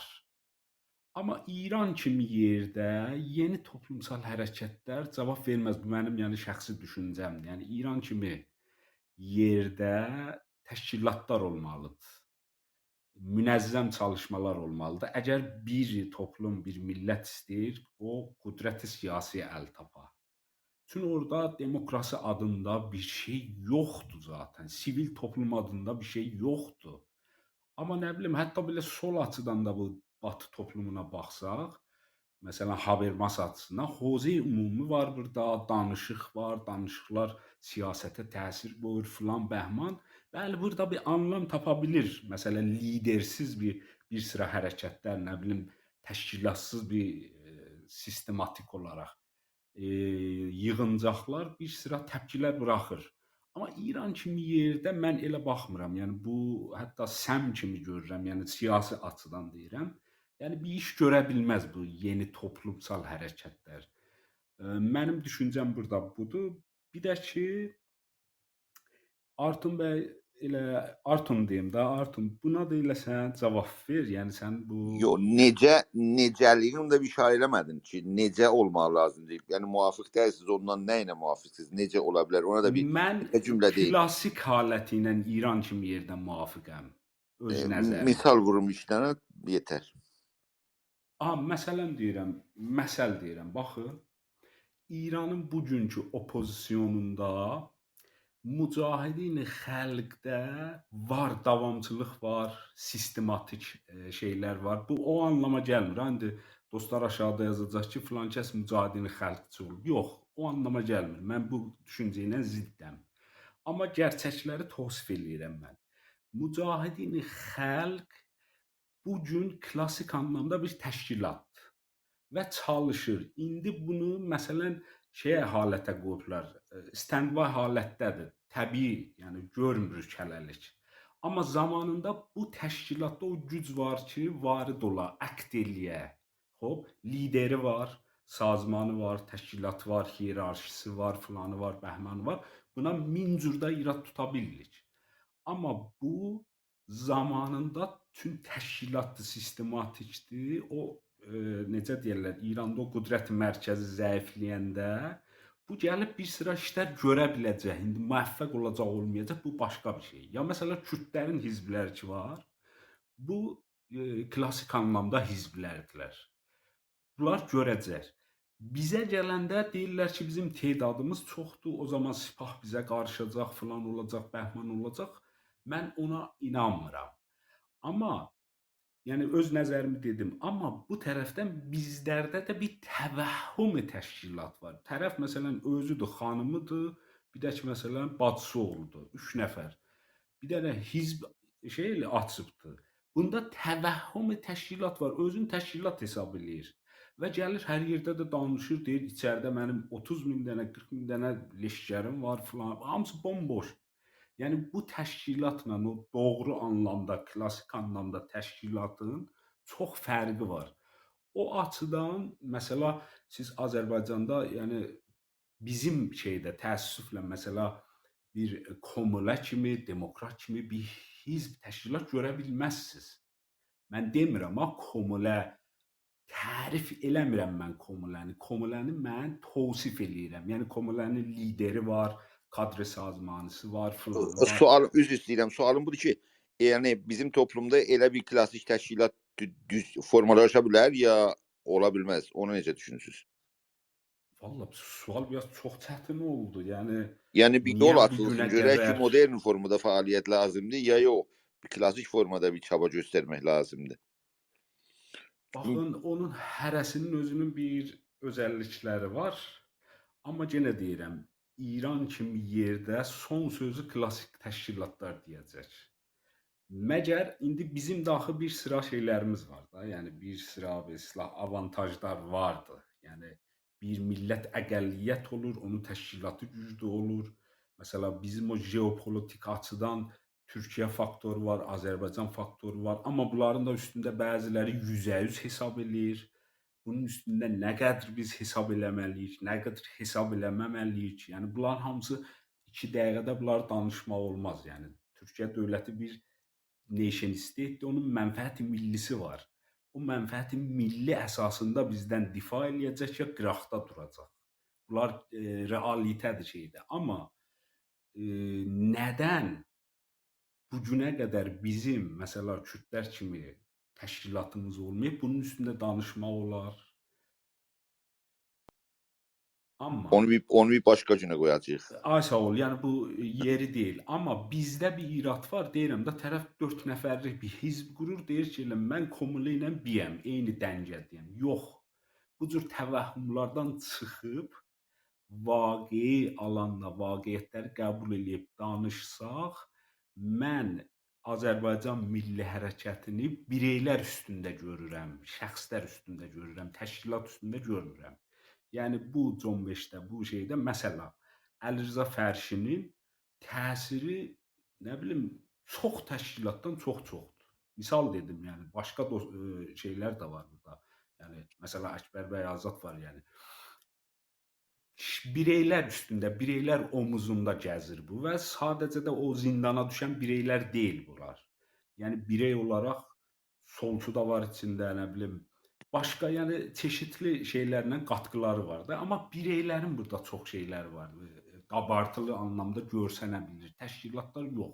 O qədər deyil. Bu mənim yəni şəxsi nəzərimdə. Bu qədər deyə bilərəm. Artun bəyə də elə buradan yola çıxıb o sualı deyim ki, cəminə bir cavab versin. Baxın Artun bəy, sizin Artun deyim də bağışla. Sənin bu alanındır, təxəssüs alanındır. Amma burada mənim bir müşkülüm var. Həqiqətən bunu açıqlasan, mən də yaxşı qavraya bilirəm konunu. Sürəklilik konusunda klassik movementlər, cümbüşləri mən başa düşə bilirəm.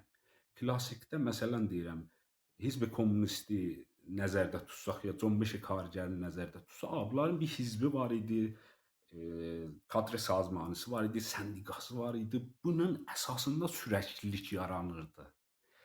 Amma yeni toplumsal hərəkətlərdə, yəni o liderlik yox, o kadr hiyerarşi filan bəhman yox. Bunun sürəkliliyi necə yaranıb və davam edə bilir? Bunu yəni həqiqətən açıqlasan, mən də aydınlana bilirəm. Yəni bunu istəyirdim deyəm ki, necə ki dünyada da məsələn Me Too-a biz əgər yeni toplumsal hərəkət kimi görsək, bu sürəkli deyil. Gəldi, getdi. Bir də yenə də bir olay olsa, yenə də gəlib gedəcək. Yəni bu cürdür. Belə baxıram mən. Yəni bunu da Sarayın sualı ilə yəni bərabər cavab versən, mən çox sevinərəm. Yunus bəy, çox sağ olun, mənə də yəni mükfi və kafi vaxt verdiniz, danışdım. Təşəkkür edirəm. Xahiş edirəm. Çox lütf elədin sən də. Buyurun Artun bəy siz. Ondan sonra Saray xanım mikrofon vurdular. Yəni yaxşı, qoyun Artun bəy qutulsun. Ondan sonra sizə danışın. Sonra Teoman bəy və sonra yavaş-yavaş yekunlaşdıraq. Çox sağ olun. Artun bəy buyurun. Yunus bəy, mən fikir edirəm Saray xanımın əgər qısa bir kommenti və ya yorumu varsa buyursunlar, ondan sonra davam edək. Çünki biraz suallar yani mega suallardılar. Makro suallardılar. Gerçekten çok ve bir de karışık ve piçide bir suallardı. Ona biraz zaman Olsun, çok olsun ama elə ondan qorxurdum ki, yəni biraz indi elə sual az deyil. İndi bilirəm ki, hamısına da yetirilməyəcək hər halda cavab vermək üçün. Saray xanım elədir, yəni qısaca olur. Çalışaram 2 dəqiqədə, 3 Tamam, dəqiqədə buyurun. əgər vaxtım olsa. Baxın, Ayazın o sözü ki, bizim toplumda klassik nə bilim, hərəkətlər ola bilər, uğurlu ola bilər. Bu biraz qarmaqarışıq bir şeydir. Yəni məsələn, İran inqilabına bəli siz təşkilat əlan belə təriflədiniz ki, sanki İran inqilabı təşkilatlar üzərində oldu. Ancaq olmadı. Həqiqət budur ki, yəni bir inqilab sadəcə təşkilatlar üzərində olmur. Bilirik, inqilab birdən-birə olur. İran inqilabı da o cür idi, fərqli-fərqli. Və şah zamanı bildiyimiz kimi indiki bu dostlarımız, yəni sizlər və başqa dostlarımız ki, o zamana da aitsiniz. O zaman bir sürə, yəni eynən indiki İrandakı vəziyyət şah zamanında o cür idi. Yəni bütün siyasi fəaliyyətlərin qarşı alınırdı. Heç bir təşkilat izni yox idi. Fəaliyyət göstərə hamısı bağlanmışdı, qapanmışdı və ittifaqən İran inqilabında bir zəf elə bu təşkilatlar məsələsi idi ki, deyirdilər bu təşkilatlar çünki uzun müddətli fəaliyyət göstərməmişdilər. Yəni inqilab da tamamilə o təsirləri də yox idi. Sadəcə inqilabın o şiddətini çoxalda bilirdilər. Yəni inqilab bir fərqli bir şəkildə idi. Eyni halda haşiyə qruplar var idi. Məsələn, bu indi deyirlər ki, bunlar təsirli olacaq. Mən başa düşmürəm həqiqətən. Məsələn, Mücahidin Xalq hansı payqa ictimaisi var axı bunun. Məsələn, deyəsən bu sabah gəldi, bəli, o zaman İran inqilabından misal vururam. Əslən, sol niyə İran inqilabında o qədər uğur qazana bilmədi? Çünki bunun uzun müddət fəaliyyət göstərməmişdi, ictimai payqahı da o qədər yox idi. Birdən gördünüz ki, məsələn, şəriətin fikirləri daha yaxşı alınırdı, millət o fikirdə idi. Xumeynini də əslən şəriətin o teoriləri əsasında anlayırdılar. Xumeynidən də bir şey bilmirdilər. Sadəcə bir lider olaraq görürdülər və o din məsələsini, o din hərəkətini tamamilə məsələn şəriətin danışıqları, şəriəti təşkilat deyildi, bir şey deyildi. Ancaq ki bir teorilər ortaya qoymuşdu və o əsasda da yəni istəyirəm deyəm ki, bunu yəni bu təşkilat bəli, Kumlənən filan Bəhman bunun ictimai payqahında görməlisiniz.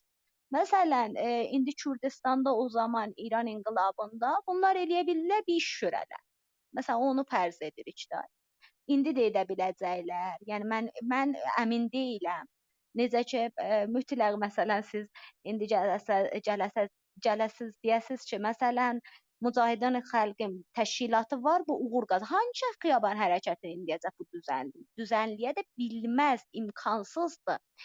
Heç bir iş görə bilməz. Yəni bunu mən əmin olaraq deyirəm. Eyni halda bu yeni hərəkətlərə də biraz baxın, bu ki İranda olmaz, çünki İranda basqın var, siyasi fəza yoxdur. Bu biraz ittifaqən çünki baskı vardı İranda. Fəza hizb üçün yoxdur ki, yəni sən təşkilatlana bilməzsən, hizbin ola bilməz. Hizb rəsmi bir təşkilat ola ki, siyasi qüdrətə çalışaq. Yəni rəsmiyyətə tanınar. Bunun imkanı yoxdur İranda.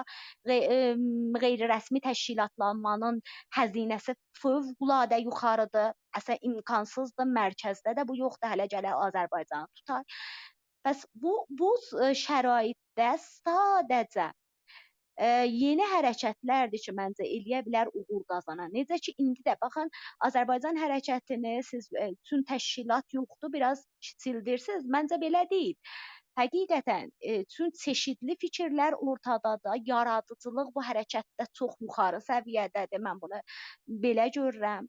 Məsələn, Ayaz belə danışdı. Yəni məsələn bir sosioloq dəqiqən Yunus bəy Şamlı demişkən, o ictimai zəminlərini araşdırıb deyəydi. Yoxsa bu ki, onu mən də deyə bilərdim. Yəni məsələn, milli hərəkətdə fərdlər əsasındadır. Ancaq baxın, məsələn, haşiyə qruplarında dəqiqən o haşiyə siyasətləri Artun bəy bunu yaxşı açıqlaya bilər. Əslən budur. Bunlar fərd, yəni atomizə olurlar, ancaq təhdid və mənfəətləri də yerində. Yəni mənfəət əsasında hər zaman bir-birlərini tapa bilərlər. Xiyaban hərəkətlərini düzənləyə bilərlər, hər zaman edə bilərlər bunu. Və mənfəətləri təhdiddə olursa, ki, varlıqları təhdiddə olursa, hər zaman edə bilərlər, güclü bir hərəkətə keçərlər. Yəni çünki varlıq məsələsidir də. Eyni Azərbaycan hərəkətdə bu səviyyədədir. Məncə biraz da o klassik məsələn təşkilatsız formu da dəyişibdi. Xiyaban hərəkətlərinin əslən formu dəyişilibdi. Yəni keçmiş kimi buna baxmaq biraz məncə şeydir. Yəni bir də ki Me Too hərəkətinin bayaq da dedim. Məsələn bunu yenə də Ayaz vurğulayır ki, Me Too bir yeni hərəkət. Yox, Me Too qadın hərəkətlərinə aid, ya kimlik hərəkətlərinə aid bir hərəkət. Yəni siz bunu gətirib deyə bilməzsiniz ki, Me Too özdə Me Too-nun yəni təsiri eyni Məno Farsi kimi dünya səviyyəsində çox yuxarı idi və bəzi o şeyləri də necə deyərlər, bəzi o ilkel şeyləri, məsələləri də çökdürdü. Yəni məsələn Me Too-dan qabaq siz eləyə bilməzdiniz. Cinsi əziyyət haqqında mən 30 saniyədə üzr istəyirəm, bitirim. Cinsi əziyyət haqqında yəni bir rivayətlə insanların qayğısını, nə bilim, diqqətini üzərinizə çəkəsiz və bu rivayətdə tamamilə təfsiri, yəni postmodern bir şəkildir də. Artun bəyin yəni fikrəm incələsələr dəqiqən belədir. Yəni siz bu əsasda daha keçmiş kimi məcbur deyirsiniz isbat ortaya qoyasınız.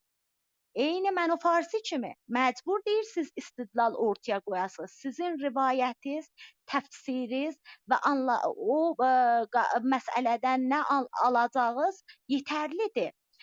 Bu yəni uğurdur. Yəni məsələn qadın hərəkətinə bu bir uğurdur. Eyni halda mən Me Too-nu qadın hərəkətinin yaradıcılığı bilirəm. Yəni məsələn feminist hərəkətlərin ya postfeminizmin uğuru bilirəm. Necə ki Məno Farsi kimlikçi hərəkətin İranda təkcə bizə aid deyildi. Başqa etniklər qatıldı. Bu yaradıcılıq milli hərəkətə aid idi, ancaq başqa etnikləri də özü ilə bir yolda apardı da. Bu yəni son sözüm bu olsun ki, Məno Farsi də dəqiqən özü bir müstəqil bir hərəkət, kiçik bir məsələn sosial mediada hərəkət idi. Ancaq böyük bir hərəkətə aid bir hərəkət idi. Yəni kimlikçi hərəkətə aid idi. Bunu bundan ayırıb dəqiqən Artun bəyə bayaq verdiyim sual əsasında bunu ayırıb deyəsiniz ki, Məno Farsin müddəti var, bəs qutardı. Yox. Bu bir yeni yaradıcılıq idi və bu yenə bu ad kölgəsində ya bu adın altında Məno Farsin yeni yaradıcılıqlar ola bilər. Bu qədər, yəni fikir edirəm, vaxtım da bitdi, üzr istəyirəm. Çoxdan bitmişdir, amma hər halda sağ olun. Əlbəttə sizin bu misalı siyaqçı idi. Qoyun mən əlbəttə mən Əyazın söhbətlərinin belə bir şey düşünmədim ki, yəni mücahidini xalq bir iş görəcək. Yəni məqsud klassik təşkilatlar bir işlər görə biləcəklər deyə. İndi özünə də vaxt verəcək bir qısaca izah etsin. Amma məncə belə eləyək. Yəni bu iki tərəfli olmasın deyə bunu da istəyirəm deyim ki, Araz bəyin argümanına bir argüman gətirsiniz ki, yəni dəyərli argümanıdır. O da budur ki, yəni yalnız klassik təşkilatlarda, məsələ Məno Farsi kimi işlərdə, yəni modern işlərdə eləyə bilərik çox əsərli. Əsasən Yunus bəy, bizdə yoxdur ki, klassik əsən təşkilatlar. Bunun ictimai zəminlərinin də məsələn Ayaz və Artun bəy araşdıra.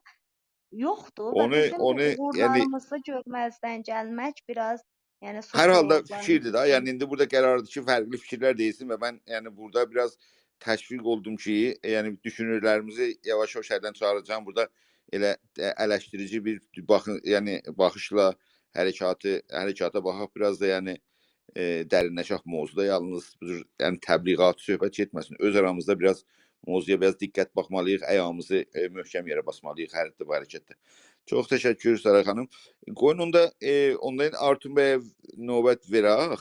Ondan sonra baxacaq. Ayaz da əgərsə Saray xanım kimi 3 dəqiqə deyəcək. Onda Yox, uzun qısa olar. deyəcəm mən. Çox qısa, çox qısa.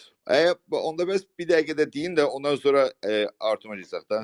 Çox sağ olun. Baxın, konu Ayrı vaxt fürsət tapacağıq uzun konu danışaq. çox Buyurun. peçidədir. Mən ona görə də elə söz, yəni bütün adam danışa bilmir. Mən sadəcə təşkilatlar vərindən danışdım. Yəni emmədim topluma. Yəni bunu ayırmaq lazımdır. Bir də ki, bu yeni toplumsal hərəkətləri mən iki şaxıs faktorunu götürürəm Saray xanım. Yəni biri odur ki, burada lider yoxdur.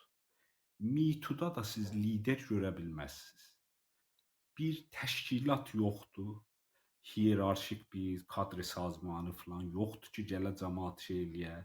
Və bir xodcuş deyir də farslar. Bu faktorları endirəndə Me-Too-nu yeni toplumsal hərəkətlər kimi görmək olar. Yenə də qətiyyətlə mən demirəm. Amma qayda şeyə, bu mücahidizat kimi mən dedim, bunların etkisi bəli, əlam payqah ictimaisi yoxdur. Mən də qatılıram. Amma inqilab zamanı var idi. Bu bir gerçəkdir. Ona da görədir ki, mücahidlərdən ən çox öldürüblər. Yəni bu da gerçəkdir. Bir sadəcə Suriyəni misal verəcəm. Baxın, Suriyədə mən 2012-dən zaten yadıma gəlir ki, Əsədə müxalif qruplar çıxıblar, istəyirlər Əsədi yıxarlar. Olmur. Yıxa bilmirlər. Yəni belə bir coğrafiyada mən danışıram. Aya Suriyədə yeni toplumsal hərəkətlər cavab verə bilərmi? Məncə bu mənim şəxsi düşüncəmdir. Cavab vermir. Hələ Suriyə ki, İran deyil. İran orada dəxalət eləyir. Bunu gəlsək İrana, İran rejimi belə bir rejimdir. Yəni İran rejimi həqiqətən bu baskı, sərkub konusunda çox uzman bir rejimdir. Yəni bununla biz gələk, məsələn Avropadakı bu yumşaq hərəkətlər var. Onunla İran rejimini yıxaq. Məncə bu çox belə xoşbinanə, yəni çox belə xoşgörülü baxışdır. Yəni belə bir cinsi rejimlə yəni mən dəyərləndirirəm. Ona görə deyirəm ki, və bunu da heç bəyənmirəm ki, öz açımdan təəssüflə deyirəm ki, klassik təşkilatlar bir iş görsə görəcək. Əgər hələ onu da görə bilsələr. Misalda Suriyəni vurdum. Yəni bu qədər deyə bilərəm, amma konu danışmağa, tartışmağa çox açıqdır. Elə vaxt Mən üçün az Ayaz olur. bir 30 saniyə bir söz deyim. Çünki bir baxın, Me-Too bir hərəkət idi. Və buna bayaqçı dediyim kimi, bilmirəm, Asif Bəyatın məsələn yazıları bu haqqda kömək edə bilər məsələn. Me-Too-nu Artun bəy demişkən davamlılığı, yəni məsələn siz deyə bilməzsiniz bu 50 il davamlı olacaq. Ancaq feminizm yeni şəkildə illər boyu davam edəcək. Bu sadəcə stratejidir. Yəni haşiyə siyasətlərinin stratejiləri ilə ani olar. Ani bir-birlərinə qoşularlar. Bu əsasdır və Artun bəy də bu haqqda fikrəm daha yaxşı izah edəcək. Mən son da bunu deyim Yunus bəy, üzr istəyirəm. Mən özüm yeni toplumsal hərəkətlərə qarşıyam, bəyənmirəm. Amma onun bir ölçüsü var. O ölçü ilə baxanda Me-Too yeni toplumsal hərəkətlərə daxil ola bilir. Yəni orada lider yoxdur. Orada bütün kəsimlər Bu qatılır. cəzmgərayıdır da, lider yoxdur. Mən həqiqətən bunu cəzmgəralıq bilirəm. Babam Boy, bu onu- Hər Evet, şeydə boy- bunu boy. eləyə bilərsiniz da. Lider yoxdur. Çünki Tərifin əsasən bunu İndi mənə əsasən fürsət qadın verin. hərəkətlərində lider olmaz. İndi Budur, mənə yəni fürsət yeni verin. toplumsal hərəkətlərində lider olmaz. 1970-lərdə Ayaz bəy. lider var. Stratejidir, Ayaz bu bir bəy. hərəkətdir, stratejik hərəkətlər əslində. Saray Bilmirəm xanım. nə. Saray xanım, bir dənə yəni bu cür otaqlar baxın, mən fikirəm bir-birimizdən az danışmışıq budur. Əgərsə bizə uzun danışsaq, Yəni bu toplumsal bu növ hərəkətlər mitu kimi və ya o şey ki Araz bəy deyir rejim dəyişmək üçün hərəkət, bunların bir-birinə etkisi və əklənməsi necədir? Bunlar fərqli fazlarda fərqli hərəkətlərdir. Onu danışmağa ehtiyacımız var məncə. Uzun danışmağa ehtiyacımız olsa, yəni danışsaq uzun, mən fikir edirəm hər kəs, yəni bu fikirlər hər ikisi də yerini alırlar. Məncə davam edək, büyünü toplayaq. Sonra ayrı bir platformda həttəmən bir araya gələcək, davam edəcəyik. Yaxşı. Artun bəy, sənə yetişək və ondan sonra son sözü verəcək Teoman'a da. Buyurun. Teşekkürler dostlar. Herkese katkıları için gerçekten samimiyetle teşekkürlerimi bildirmek isterdim. Verimli bir akşam oldu benim için. Yeni toplumsal hareketlerin sözün son cümlesinden alarak ben de fikirlerimi sizinle paylaşayım. Yeni toplumsal hareketlerin Ayaz'ın son cümlesinden amacı rejim değiştirmek değil, devrim de değil. Yeni toplumsal hareketlerin amacı tavır değiştirmektir. Bir tutum değiştirmektir.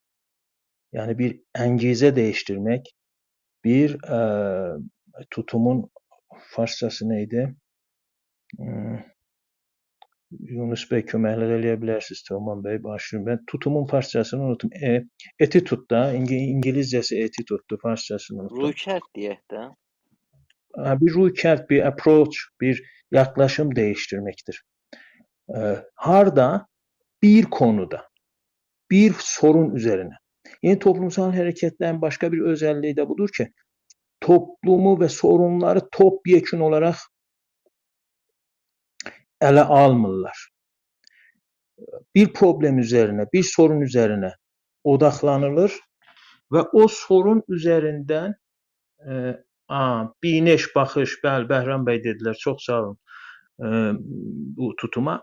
Bu bir sorun üzerine odaklanıp o sorunla ilgili olan toplumsal kesimler geçici olarak ya da kalıcı örgütler aracılığıyla, kurumsallaşmış örgütler, nahadine olmuş örgütler aracılığıyla o belə deyək, səfərbərlik, bir bəsic ictimai elan edirlər və o sorunun çözülene kadar o sorunun çözümü üzerine vurgu yapırlar, diretirler. Farsçasını desək pafşarı edirlər.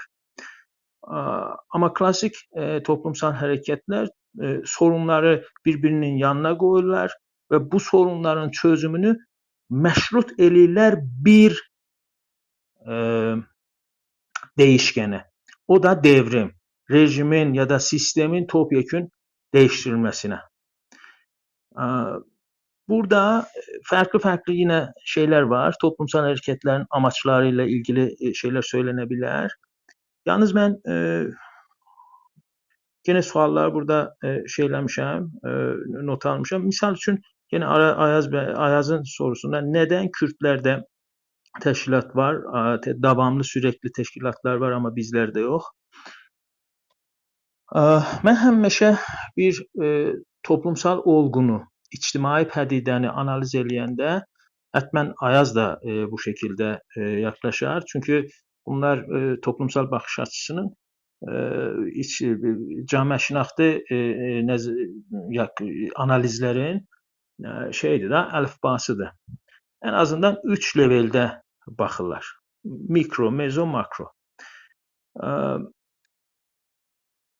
Kürtlerin İran'daki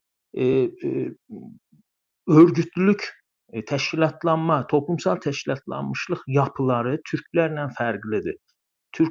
Türklər şəhərləşmiş toplumdular, sənayeləşmiş toplumdur Türklər.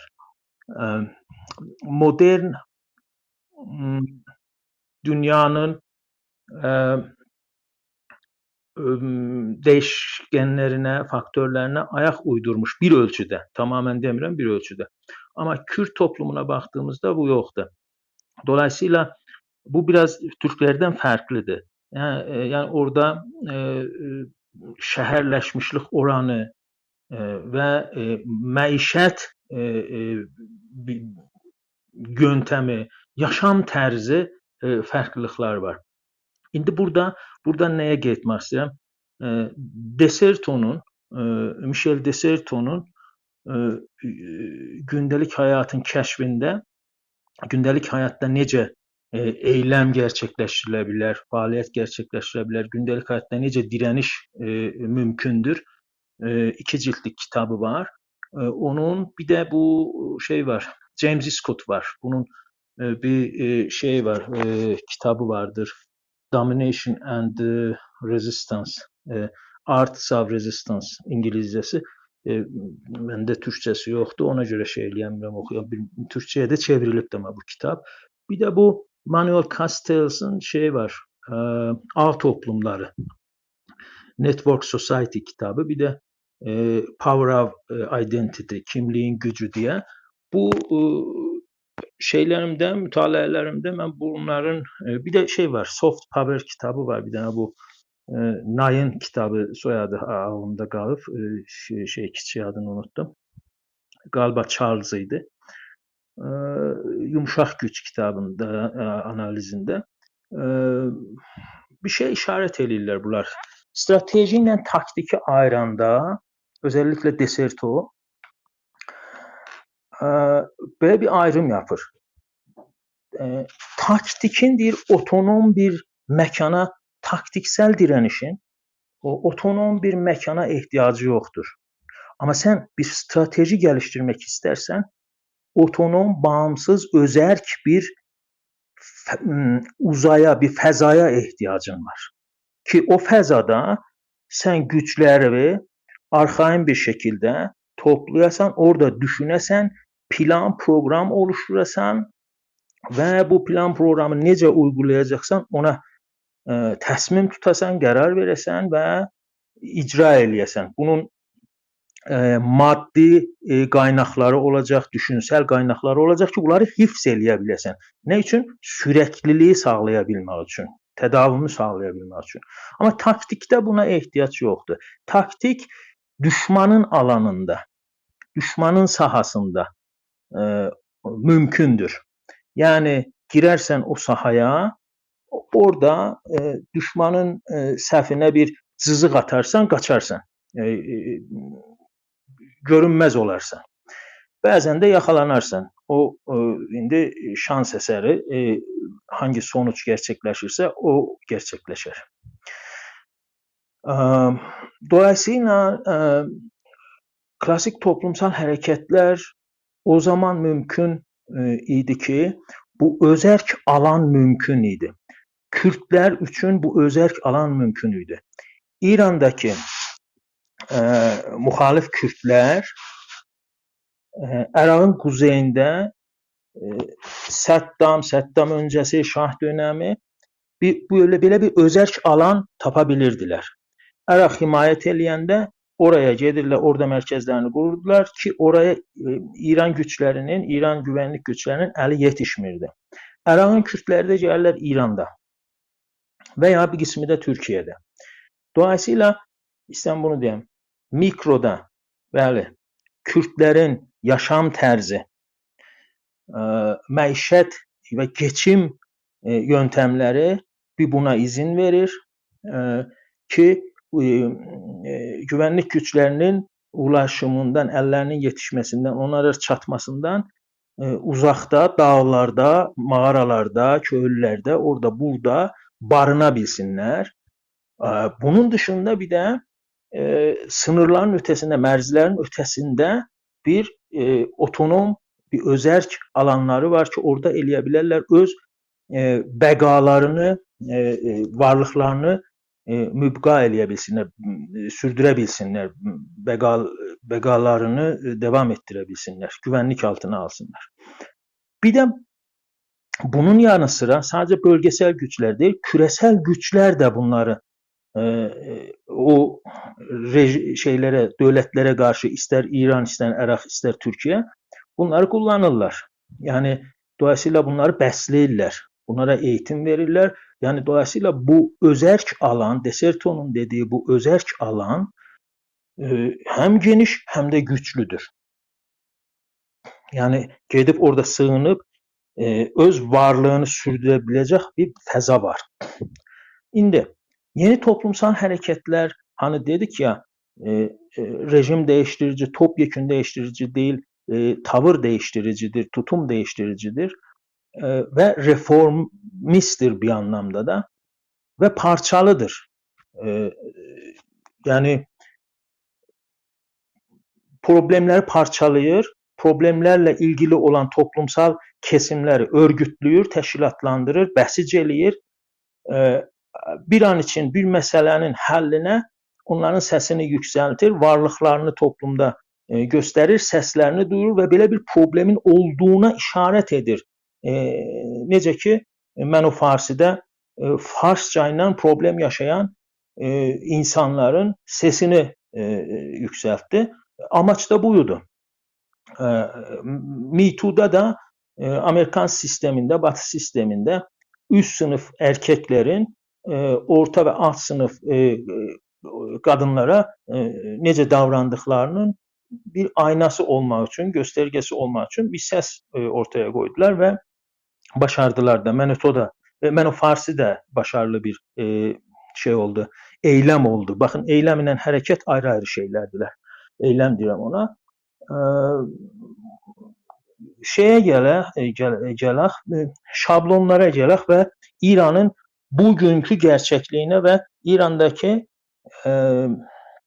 ayrımcılık karşıtı, təbiiz karşıtı Türklerin hareketine geldiğimizde de mən belə düşünürəm ki, biz bu teorik şablonlar veya Batı'daki, Amerika'da veya Batı'nın birkaç ülkesinde uygulanan direniş biçimlerine təqlidçi gözündən baxarsaq, əlbəttə burada bəlkə hamımız anlaşaq, yanılarıq. Yəni çözüm, çünkü belə deyək, İran toplumu, özellikle de İran'da Türkler, indi iki tane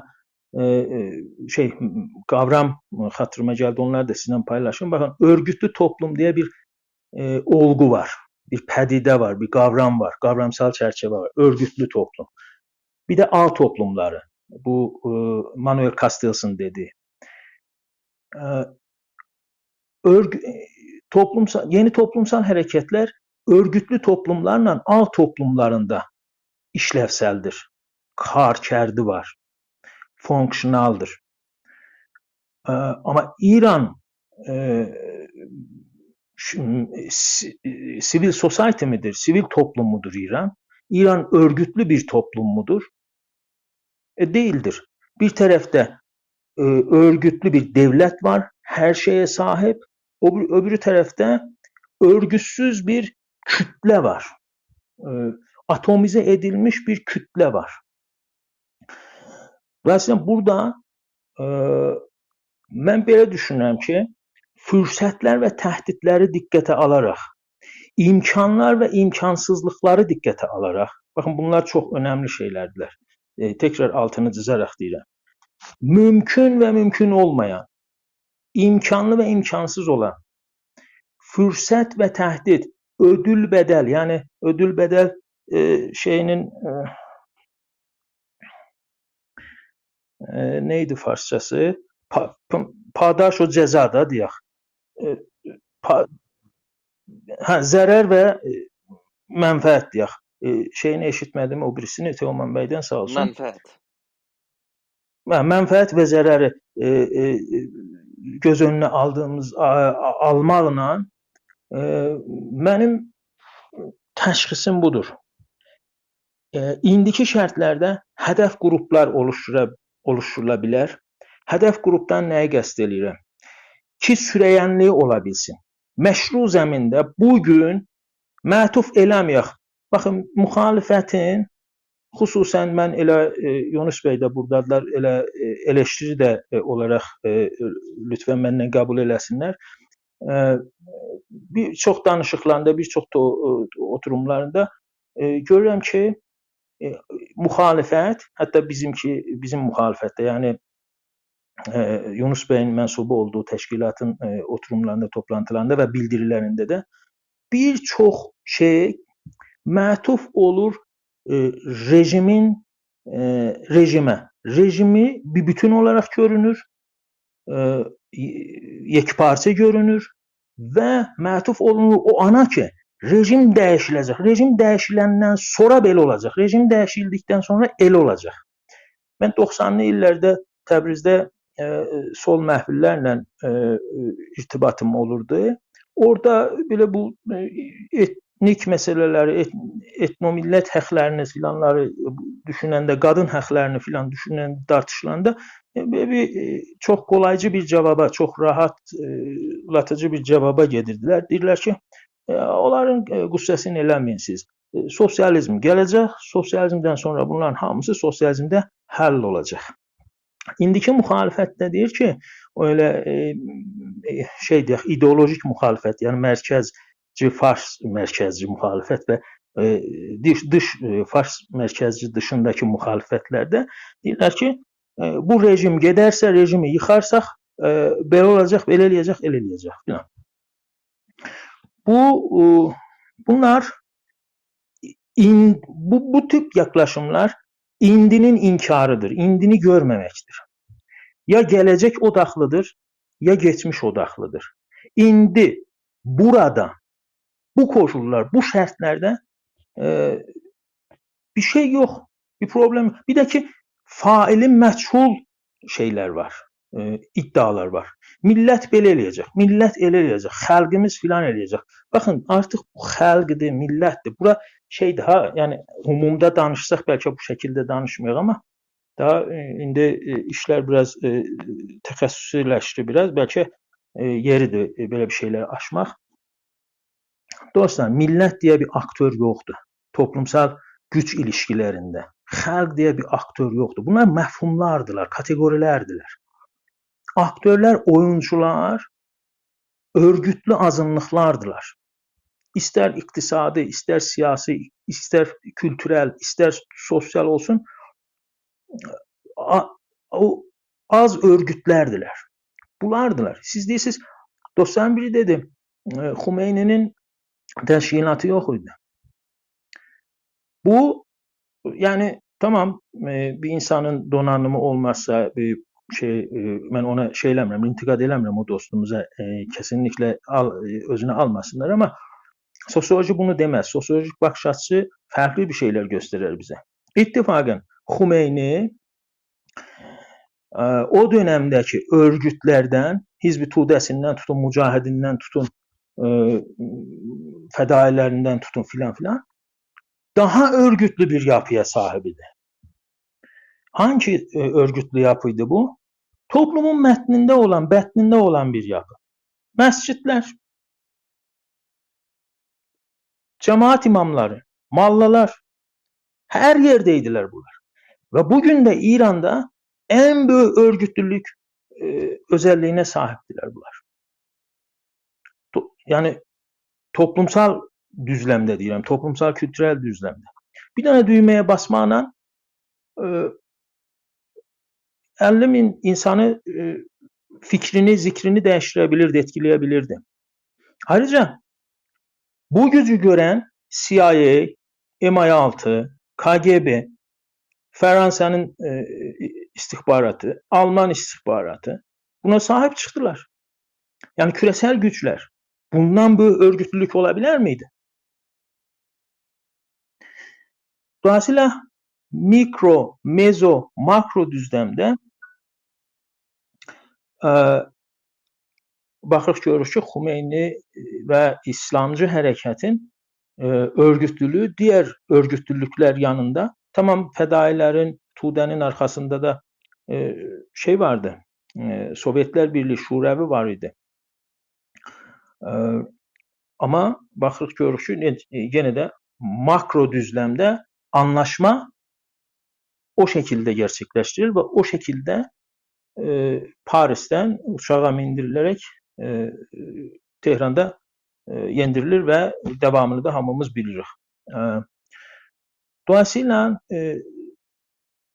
toparlamak adına notlarıma da baxıram. Yeni toplumsal hareketler taktiksel hareketlerdiler bu mənada. Dolayısıyla düşmanın, rəqibin meydanında bir cızıq atmaq və o rəqibə bir şeyi qəbullandırmaq, bir şeyi, çox şey deyil. Əlbəttə bunları sonraki oturumlar mümkün olsa ayrıntılı olaraq danışmaq mənə çox zevklidir və dəyərlidir də eyni zamanda. Danışarıq, qarşılıqlı olaraq fikir mübadiləsi edərik. Bəlkə bunlar da səs kaydı ola, zəbt oluna və qalıcı ola. Elə budur, sürəksizlik da, indi bilmirəm Yunus bəy səs kaydı eləyirlər, eləmirlər. Eləsələr də bu qədər saatı kim gəlib dinləyəcəkdir filan, amma belə sözün də, tartışmanın da örgütlənmiş bir şəkildə olarsa, bəlkə buradakı danışıqları biz bir saatda toplaya bilərik və səs kaydı olaraq da internetdə qoyub bunun sürekliliğini də sağlaya bilər insan. Yəni özümüz başqası, yəni Yunus bəy deyəndə elə mən də bunun sorumluluğu qəbul edirəm ki, bu bir sorumsuzluq oldu indi. Mən onun teknik şeyini bilmirəm də şu an. Baxıram notlarıma. Hərəkətin gücü. Onu Yunus bəy soruşmuşdu. Orada bir cümlə sonunda deyərəm. Yeni toplumsal hərəkətlər bizim için. Mən yəni bir açıqca bir cümlədə deyim.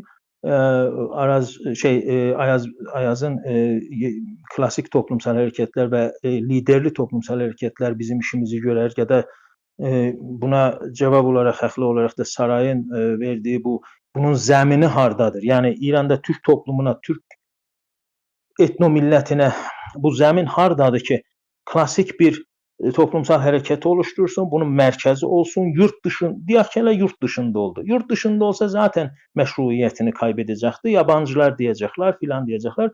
Oradakı məşruiyyətini də kaybetti mi? Komile kimin, Demokrat Partisi kimin? Hələ Kürdlərin toplumsal örgütlülüyünə baxılarsa belə, yəni onu diqqətə alsaq belə, yenə onun irtibat damarlarını, ağlarını, şəbəkələrini qeydçilədi sistem və kəsdi, ayaqlarını oradan kəsdi. Neçə ildir bir dənə bir operasyon düzəldə bilmirlər, yəni gerçəkləşdirə bilmirlər. Gerçəkləşdirsələr nə olacaq? Və axırda da özləri də operasyon, yəni silahlı operasyon, silahlı əməliyyat gerçəkləşdirmənin də bir faydası olmadığını İrandakı Kürdlər içində və ya İran toplumunda bunu hər halda öğrendilər ki, bunun qarşılığı olmur.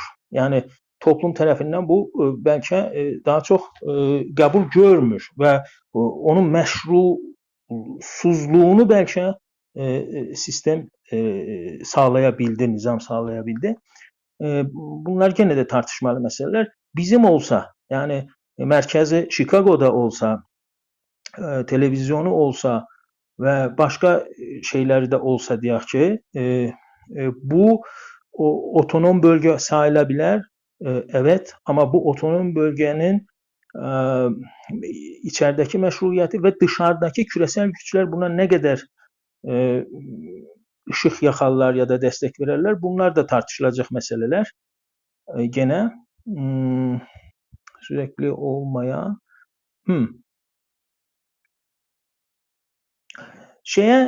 gelince, sarayın sorusuna gelince mən təhlil ederken, analiz ederken İran'daki Təbriz qarşıtı Türk hareketini analiz ederken dedim ki bu hareket qırıq qopuq parçalardan ibaret bir, eylemlerden ibaret bir hareket sayıla bilər. Sürekliliği ve olmayan, örgütsüz, yani örgütler deyəndə dostlar yanlış anlamayın. Yani bunları yani belə deyim, gündem yaratan örgüt yoksa örgüt değildir. Toplumu harekete geçirden bir örgüt yoksa örgüt değildir. Yani bir örgütün lideri dese ki, ey mənim deyək ki, havadarlarım, sempatizanlarım, bugün çıxın Təbrizdə saat qabağında 5 dəqiqə durun orada. Saat 4 ilə 4'ü 5 dəqiqə geçen arasında çıxın o saat qabağında durun. Heç bir slogan da atmayın. Səssizcə durun orada. Belə bir lider yoxsa, belə bir təşkilat yoxsa, bu deməkdir ki, örgütsüzdür hərəkət bir anlamda. Bu deməkdir ki, kəsintilərlə devam edən bir şeydir, hərəkətdir və bir-birindən qopuq eylemlər silsiləsidir demək ki. Buradan haraya varıla bilər? Bu sorunun da cevabını işləməmiz mühümdür. Hərəkətin güclü yönləri ya da sahaları hardadır? Yunus bəyin sorusuna gəlincə. Ondan öncə Saraya mən bunu da açıqlayayım. Bəlkə internet kəsikliyindən dolayı yanlış anlaşıldı. Mən bu qopuqluğa və eylemlər silsiləsinə bir örnek vermək adına şeye işaret ettim. Mən o Farsi eylemine işaret ettim. Dedim ki o konusal bir konunu, bir mevzunu, bir meseləni mətrəh elədi və işini də gördü, başarılı da oldu. Ama bu süreklilik arz eden bir şey değildi. Yani bu mesele bundan sonra mesele hallolana kadar sürekli olabilir mi? Olabilir tabii ki. Ama arkasında bir sürekli nehadine olmuş bir örgütlülük yapısından bahsetmek mümkün değil. Demirəm də ki mümkün olsun. Yani bunu da eleştiri olarak şeylemle. Bu ben Ayaz az önce dedi. Burada betimləyirəm. Yani deskriptif yaklaşıram. Onu deskriptize edirəm. Yani tavsif eləyirəm. Tavsif eləyirəm. Onu tərif eləmirəm. Yani ya da ona bir yer ya da tənqid eləmirəm ki bunu başardı ya da başarmadı. O anlamda demedim. Gene de belki siz internet bağlantınız kesildi ve hatta ben çok minnettarlığımı da bildirdim ve başarılı da bir eylem olarak da değerlendirdim onu. Farslaştırma karşıtı Türk hareketinin ya da təbiz karşıtı, ayrımcılık karşıtı Türk hareketinin güçlü noktalarından biri benim özellikle de doktora tezimde tespit ettiğim konulardan biri, güçlü noktalarından biri sayısal çoxunluqdur.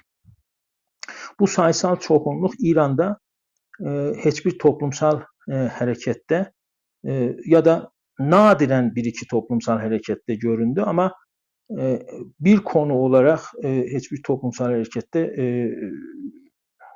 görünmür. Bu da Türklerin sayısal çoğunluğundan. İkincisi güçlü yanlarından biri, yani belə deyək, ipə sapa gəlməməsidir. Bu aynı zamanda güçsüz yanlarından biri de sayılır. Kimin ne zaman güçlü yanlarından biri olur? Buna karşı olan sistem, emniyet güçleri her neyse bunun harasından yapışırlarsa sonu bir yere varmır. Ellerinden kaçır. Sanki bir balıktı. Bu balık elden züğür da, yani tutuş vermir. Neden? Çünkü örgütsüzdür. Belli bir zeminde, belli bir şey kiminde ki, coğraf söküğü kimin sökesen ve sonu gelen. Salxım-salxımdır, parçalıdır.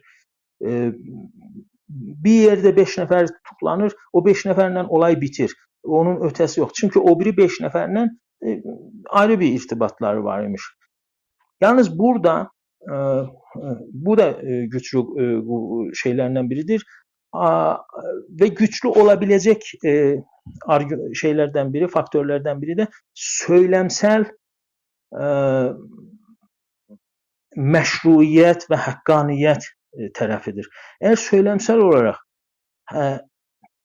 daha çok insana sayısal olarak daha çok kapsayıcı olsa, toplumun vicdanına yansısa, hatta Türkleri aşarak karşı taraftaki Fars insanlarına da ulaşsa, onların da zihninde özüne hakkaniyet ve meşruiyet kazandırsa, indi dostlarımızın biri buradaydı, bu hani bir Taları Millet Hayı İran diye bir şeyleri var olan kulüpler gettiler. Ben burada da görmüştüm demin. Mesela millet kimlikleri Farsdır ama diye Fars olmayan etnomilletlerin taleplerinde haklı bulur. Onların da vicdanına yansıyacak bir söylemsel örgütlülük geliştirirlerse ki bu da ancak ve ancak hak ve özgürlükler, insan temel hak ve özgürlükleri üzerinde inşa olunmuş, bina olunmuş bir söylem olabilir ve la gayr demek istəyirəm. Bu güçlü bir yanı olabilir. Ama güçsüz yanları da sayılabilir. İndi bunu ayrı bir oturumda çok şeydir. Bunlar çünkü özüne göre böyük bir tartışma ve bəhs konusudur. Ben bunları indi səsli düşünerek paylaşım sizinle ve burada sözlerimi nöqtələyim. Umarım ki sonra birinci meselelerle ilgili tartışmalar sürekli olar ve bu süreklilik de kaydediler, arşivlenir ve belki cığır açıcı bir etkisi olar bu tıkanmışlıkta, bu düğünler ortamında. Başınızı ağrıttım, bağışlayın. Çok uzun sürdü belki danışım. Buyurun. Teşekkür Artun Bey. Bugün zəhmətin çox da sizin boyunuza düşdü. Çox da əla idi. Həqiqətən istifadə eləməli yönləri çoxdur. Əla oldu və bunu devam edəcəyik. Əlbəttə bu yazılır, yəni qeyd olunur. Öz-özünə yəni o səhifədə. Onu devam etdirəcəyik. Bu, yəni indi görürəm ki, biraz da eleştirel metodla burada devam etmə, danışma və düşünürlərimizi çağırırıq burada və eyni haldakı düşünürləri elə eleştirir də orada qoyuruq və biraz dərinləşərək mövzularda. Bunu mən hiss edirəm ki, lazım bir şeydir. Yəni bizim hərəkatımız da deyə bir şeydən, yəni bir aşamadan, bu hissi, duygusal aşamadan rasyonel bir vəziyyətə keçməsi elə bu tərz ya bu türlü rəftar və ya davranışlarımızla və şivələrimizlə eləyə bilər daha çox dərinləşsin. Çox əla idi və yorulmayasınız hər halda. Devam edəcəyik. Siz özünüzdə yəni onlardan biri olacaqsınız ki, daima burada həm sorğu altında olacaqsınız, həm də cavablayacaqsınız. Tənqizdə ki məndən və yəni bizdən etdiniz, yəni bir fikrimdə bir şeylər var. İndi amma cevablamağa yeri görmürəm. Sonra devamlı danışacağıq onları. Uzun söhbətlər lazımdır hamısı. Yaxşı, çox gözəl. Teoman'a da bir fürsət verək. İndi qalıb Teoman'ın insafına qoyacaq bu zamanı. Ki yavaş-yavaş yığışdıraq. Yəni başlayanda 2 saat yarım, nəhayət 3 saat qəsd etmişdim, amma indi biz 4 saatda aşmışıq. Bugün toparlayaq bu vasitə ilə. Ondan sonra gələcək qrupları qurmaq üzrə. Bugün Güntay Bey gəldi üstə. Çox sevərdim ki, Güntay Bey'in fikirlərini eşidək. Başqa yerdə də onun fikirlərini eşitmişəm. Bəyənərəm. Yəni tənqidi yanaşır və eleştirir və düşünməyə çox və sual icad etməyə çox zəmin yaradır. O cəhətdən çox yaxşıdır. Hər halda gələn iclaslarımızda və ya qruplarımızda. Teoman Bey, siz və İnsaf buyurun. Çox sağ olun Yunus bəy, Artun bəy, yorulmayasınız. Mən çox təşəkkür eləyirəm. Mən çox danışmaq istəmirəm, yəni dostlar da yorğundur, ona görə bəhs də uzanmasın deyə. Yəni elə Çox demədim, qısa, bir-iki dəqiqə. elə demədim ki, sizə çox qısıtlıyım, ha, rahat olun. Buyurun. Yox, əstəğfurullah, nə demək. Yox, mən çox qısa bir məsələnin, yəni altını çizmək istəyirəm. Bu da yəni kültür məsələsi, bu toplumsal hərəkətlər məsələsində biz daha çox iki məsələnin üstündə dururuq. Artun bəy də üstünə basa-basa vurğuladılar bu məsələni. Bir kültür məsələsidir, bir kimlik məsələsidir. Sonrası Ayaz bəndə mənim anladığım qədərilə bu klassik hərəkətlərin, toplumsal hərəkətlərin arasındakı o vəçin məyizzənin üstündə durmaq istədilər. Amma burada bu Avropa məsələsi ilə bizim məsələmiz, yəni Batı Avropada, hətta Doğu Avropa belə fərqlidir Batı Avropadan. Yəni Batı Avropadakı Avrupa'daki bu siyasi kültürüyle Doğu Avrupa'da sonrası bizim kimi toplumlarda burada bir siyasi kültür farkı var. Yani itaate dayalı yani bizim kimi toplumlarda bir siyasi yani bir siyasetten qatılıma dayalı və qatılımı təşviq eləyən, saydamlığa, şəffaflığa dayalı bir siyasi kültürdən bəhs edirik burada.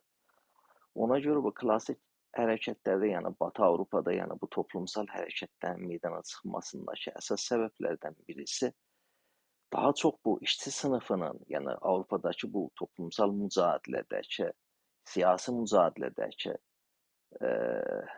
yəni o boşluğu, yəni o işçi sınıfının başqa sınıfların, başqa kəsimlərin, başqa toplumsal o qatmanların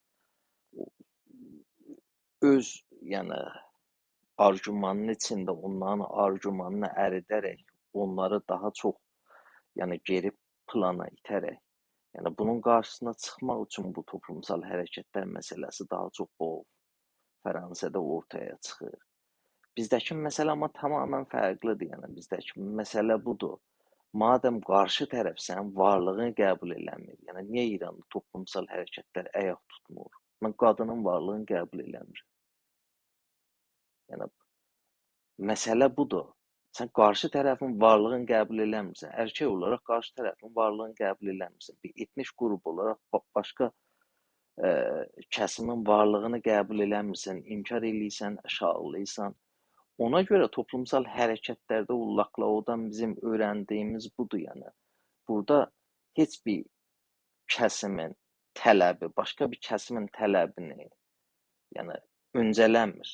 Təqəddüm məsələsi yoxdur, oləviyyət məsələsi yoxdur. Tamam, yəni burada qadınlar dursun da, burada başqa bir məsələ var da, sonrası bir şeylər olacaq da, sonrası sıra sizə gələcək də.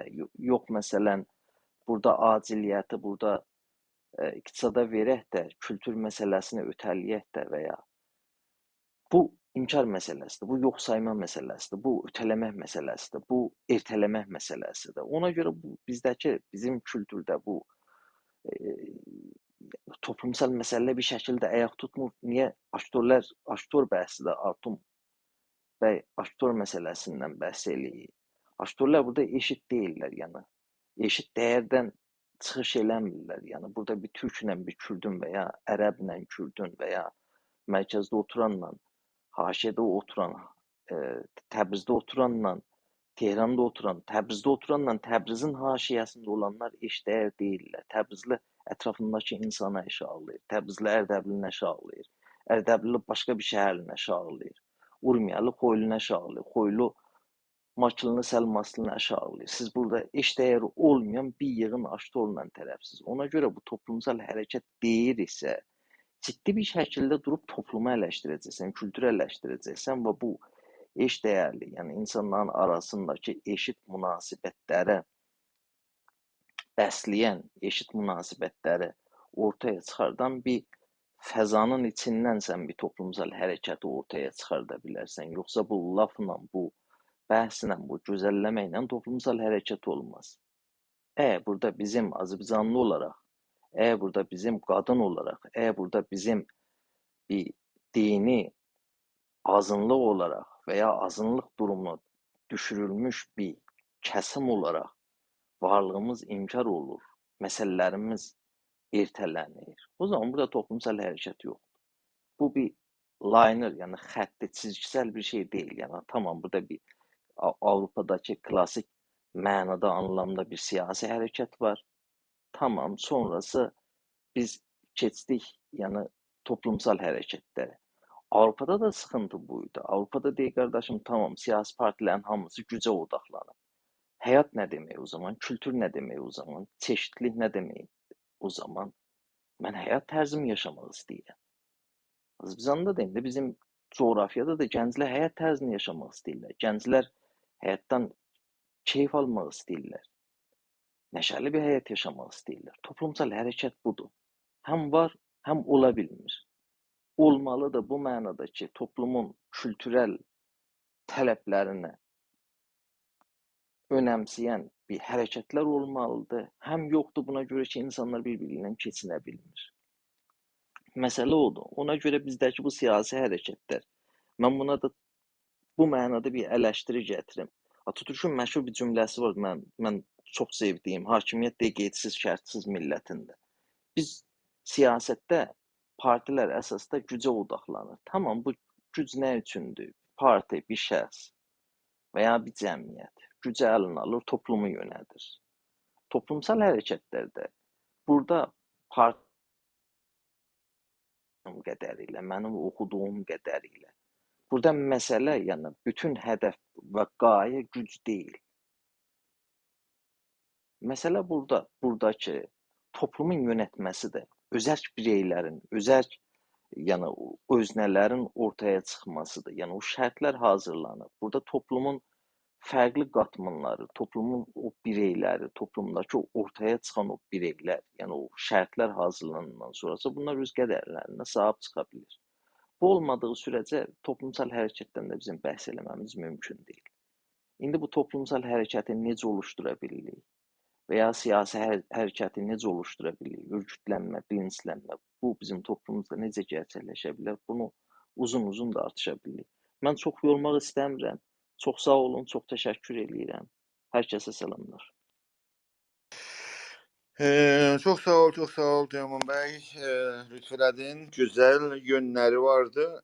Bakın burada bir de Artun Bey üstte de yazılır ki qeyd olur. Onu da demiş olum. Ondan sonra bir başka yöne de bir müsbət yöne de şairliyim bu grupların ve bu dostların danışıqlarında keyfiyyətli Türk dilinde danışma. Yani dilin keyfiyyətinin yüksek olması bizi de burada yani o açıdan da bize önemlidir. Çünkü esasen yani İran'da Türkler hani dil bakımından həqiqətən berbat durumdadır. Yani bu dil açısından təhsil, savad filan olması bir keyfiyyətsiz ve yani ne bileyim adını ne koyayım. Berbat koyaq. Berbat bir dil gedir. Onun adı da Türkçe olubdu ama hər halda keyfiyyətli Türkçəni eşidəndə də ləzzət alırıq. O və bu dostlarımızın özellikle en son iki dostumuzun danışmasında bu keyfiyyət var ve o da sevindiricidir. Hər halda çok sağ olun. Zəhmət çəkdiniz dostlar ki buradaydınız. Devam edəcəyik. Yəni eleştirel metodla yani oturup danışacağız ve birbirimizi eleştireceğiz ve bunu biraz dərinləşdirib tikrarən deyim. Sağ olun bugün zəhmətiniz üçün, bugün dözümüz üçün. Mən balaca bir musiqi qoyuram və dostları otağı tərk etməyi gözləyəcəm. Ondan sonra otağı bağlayacağım. Sonra görüşəcəyik. Yəni görüşmək üzrə. Hər vaxtınız xeyir.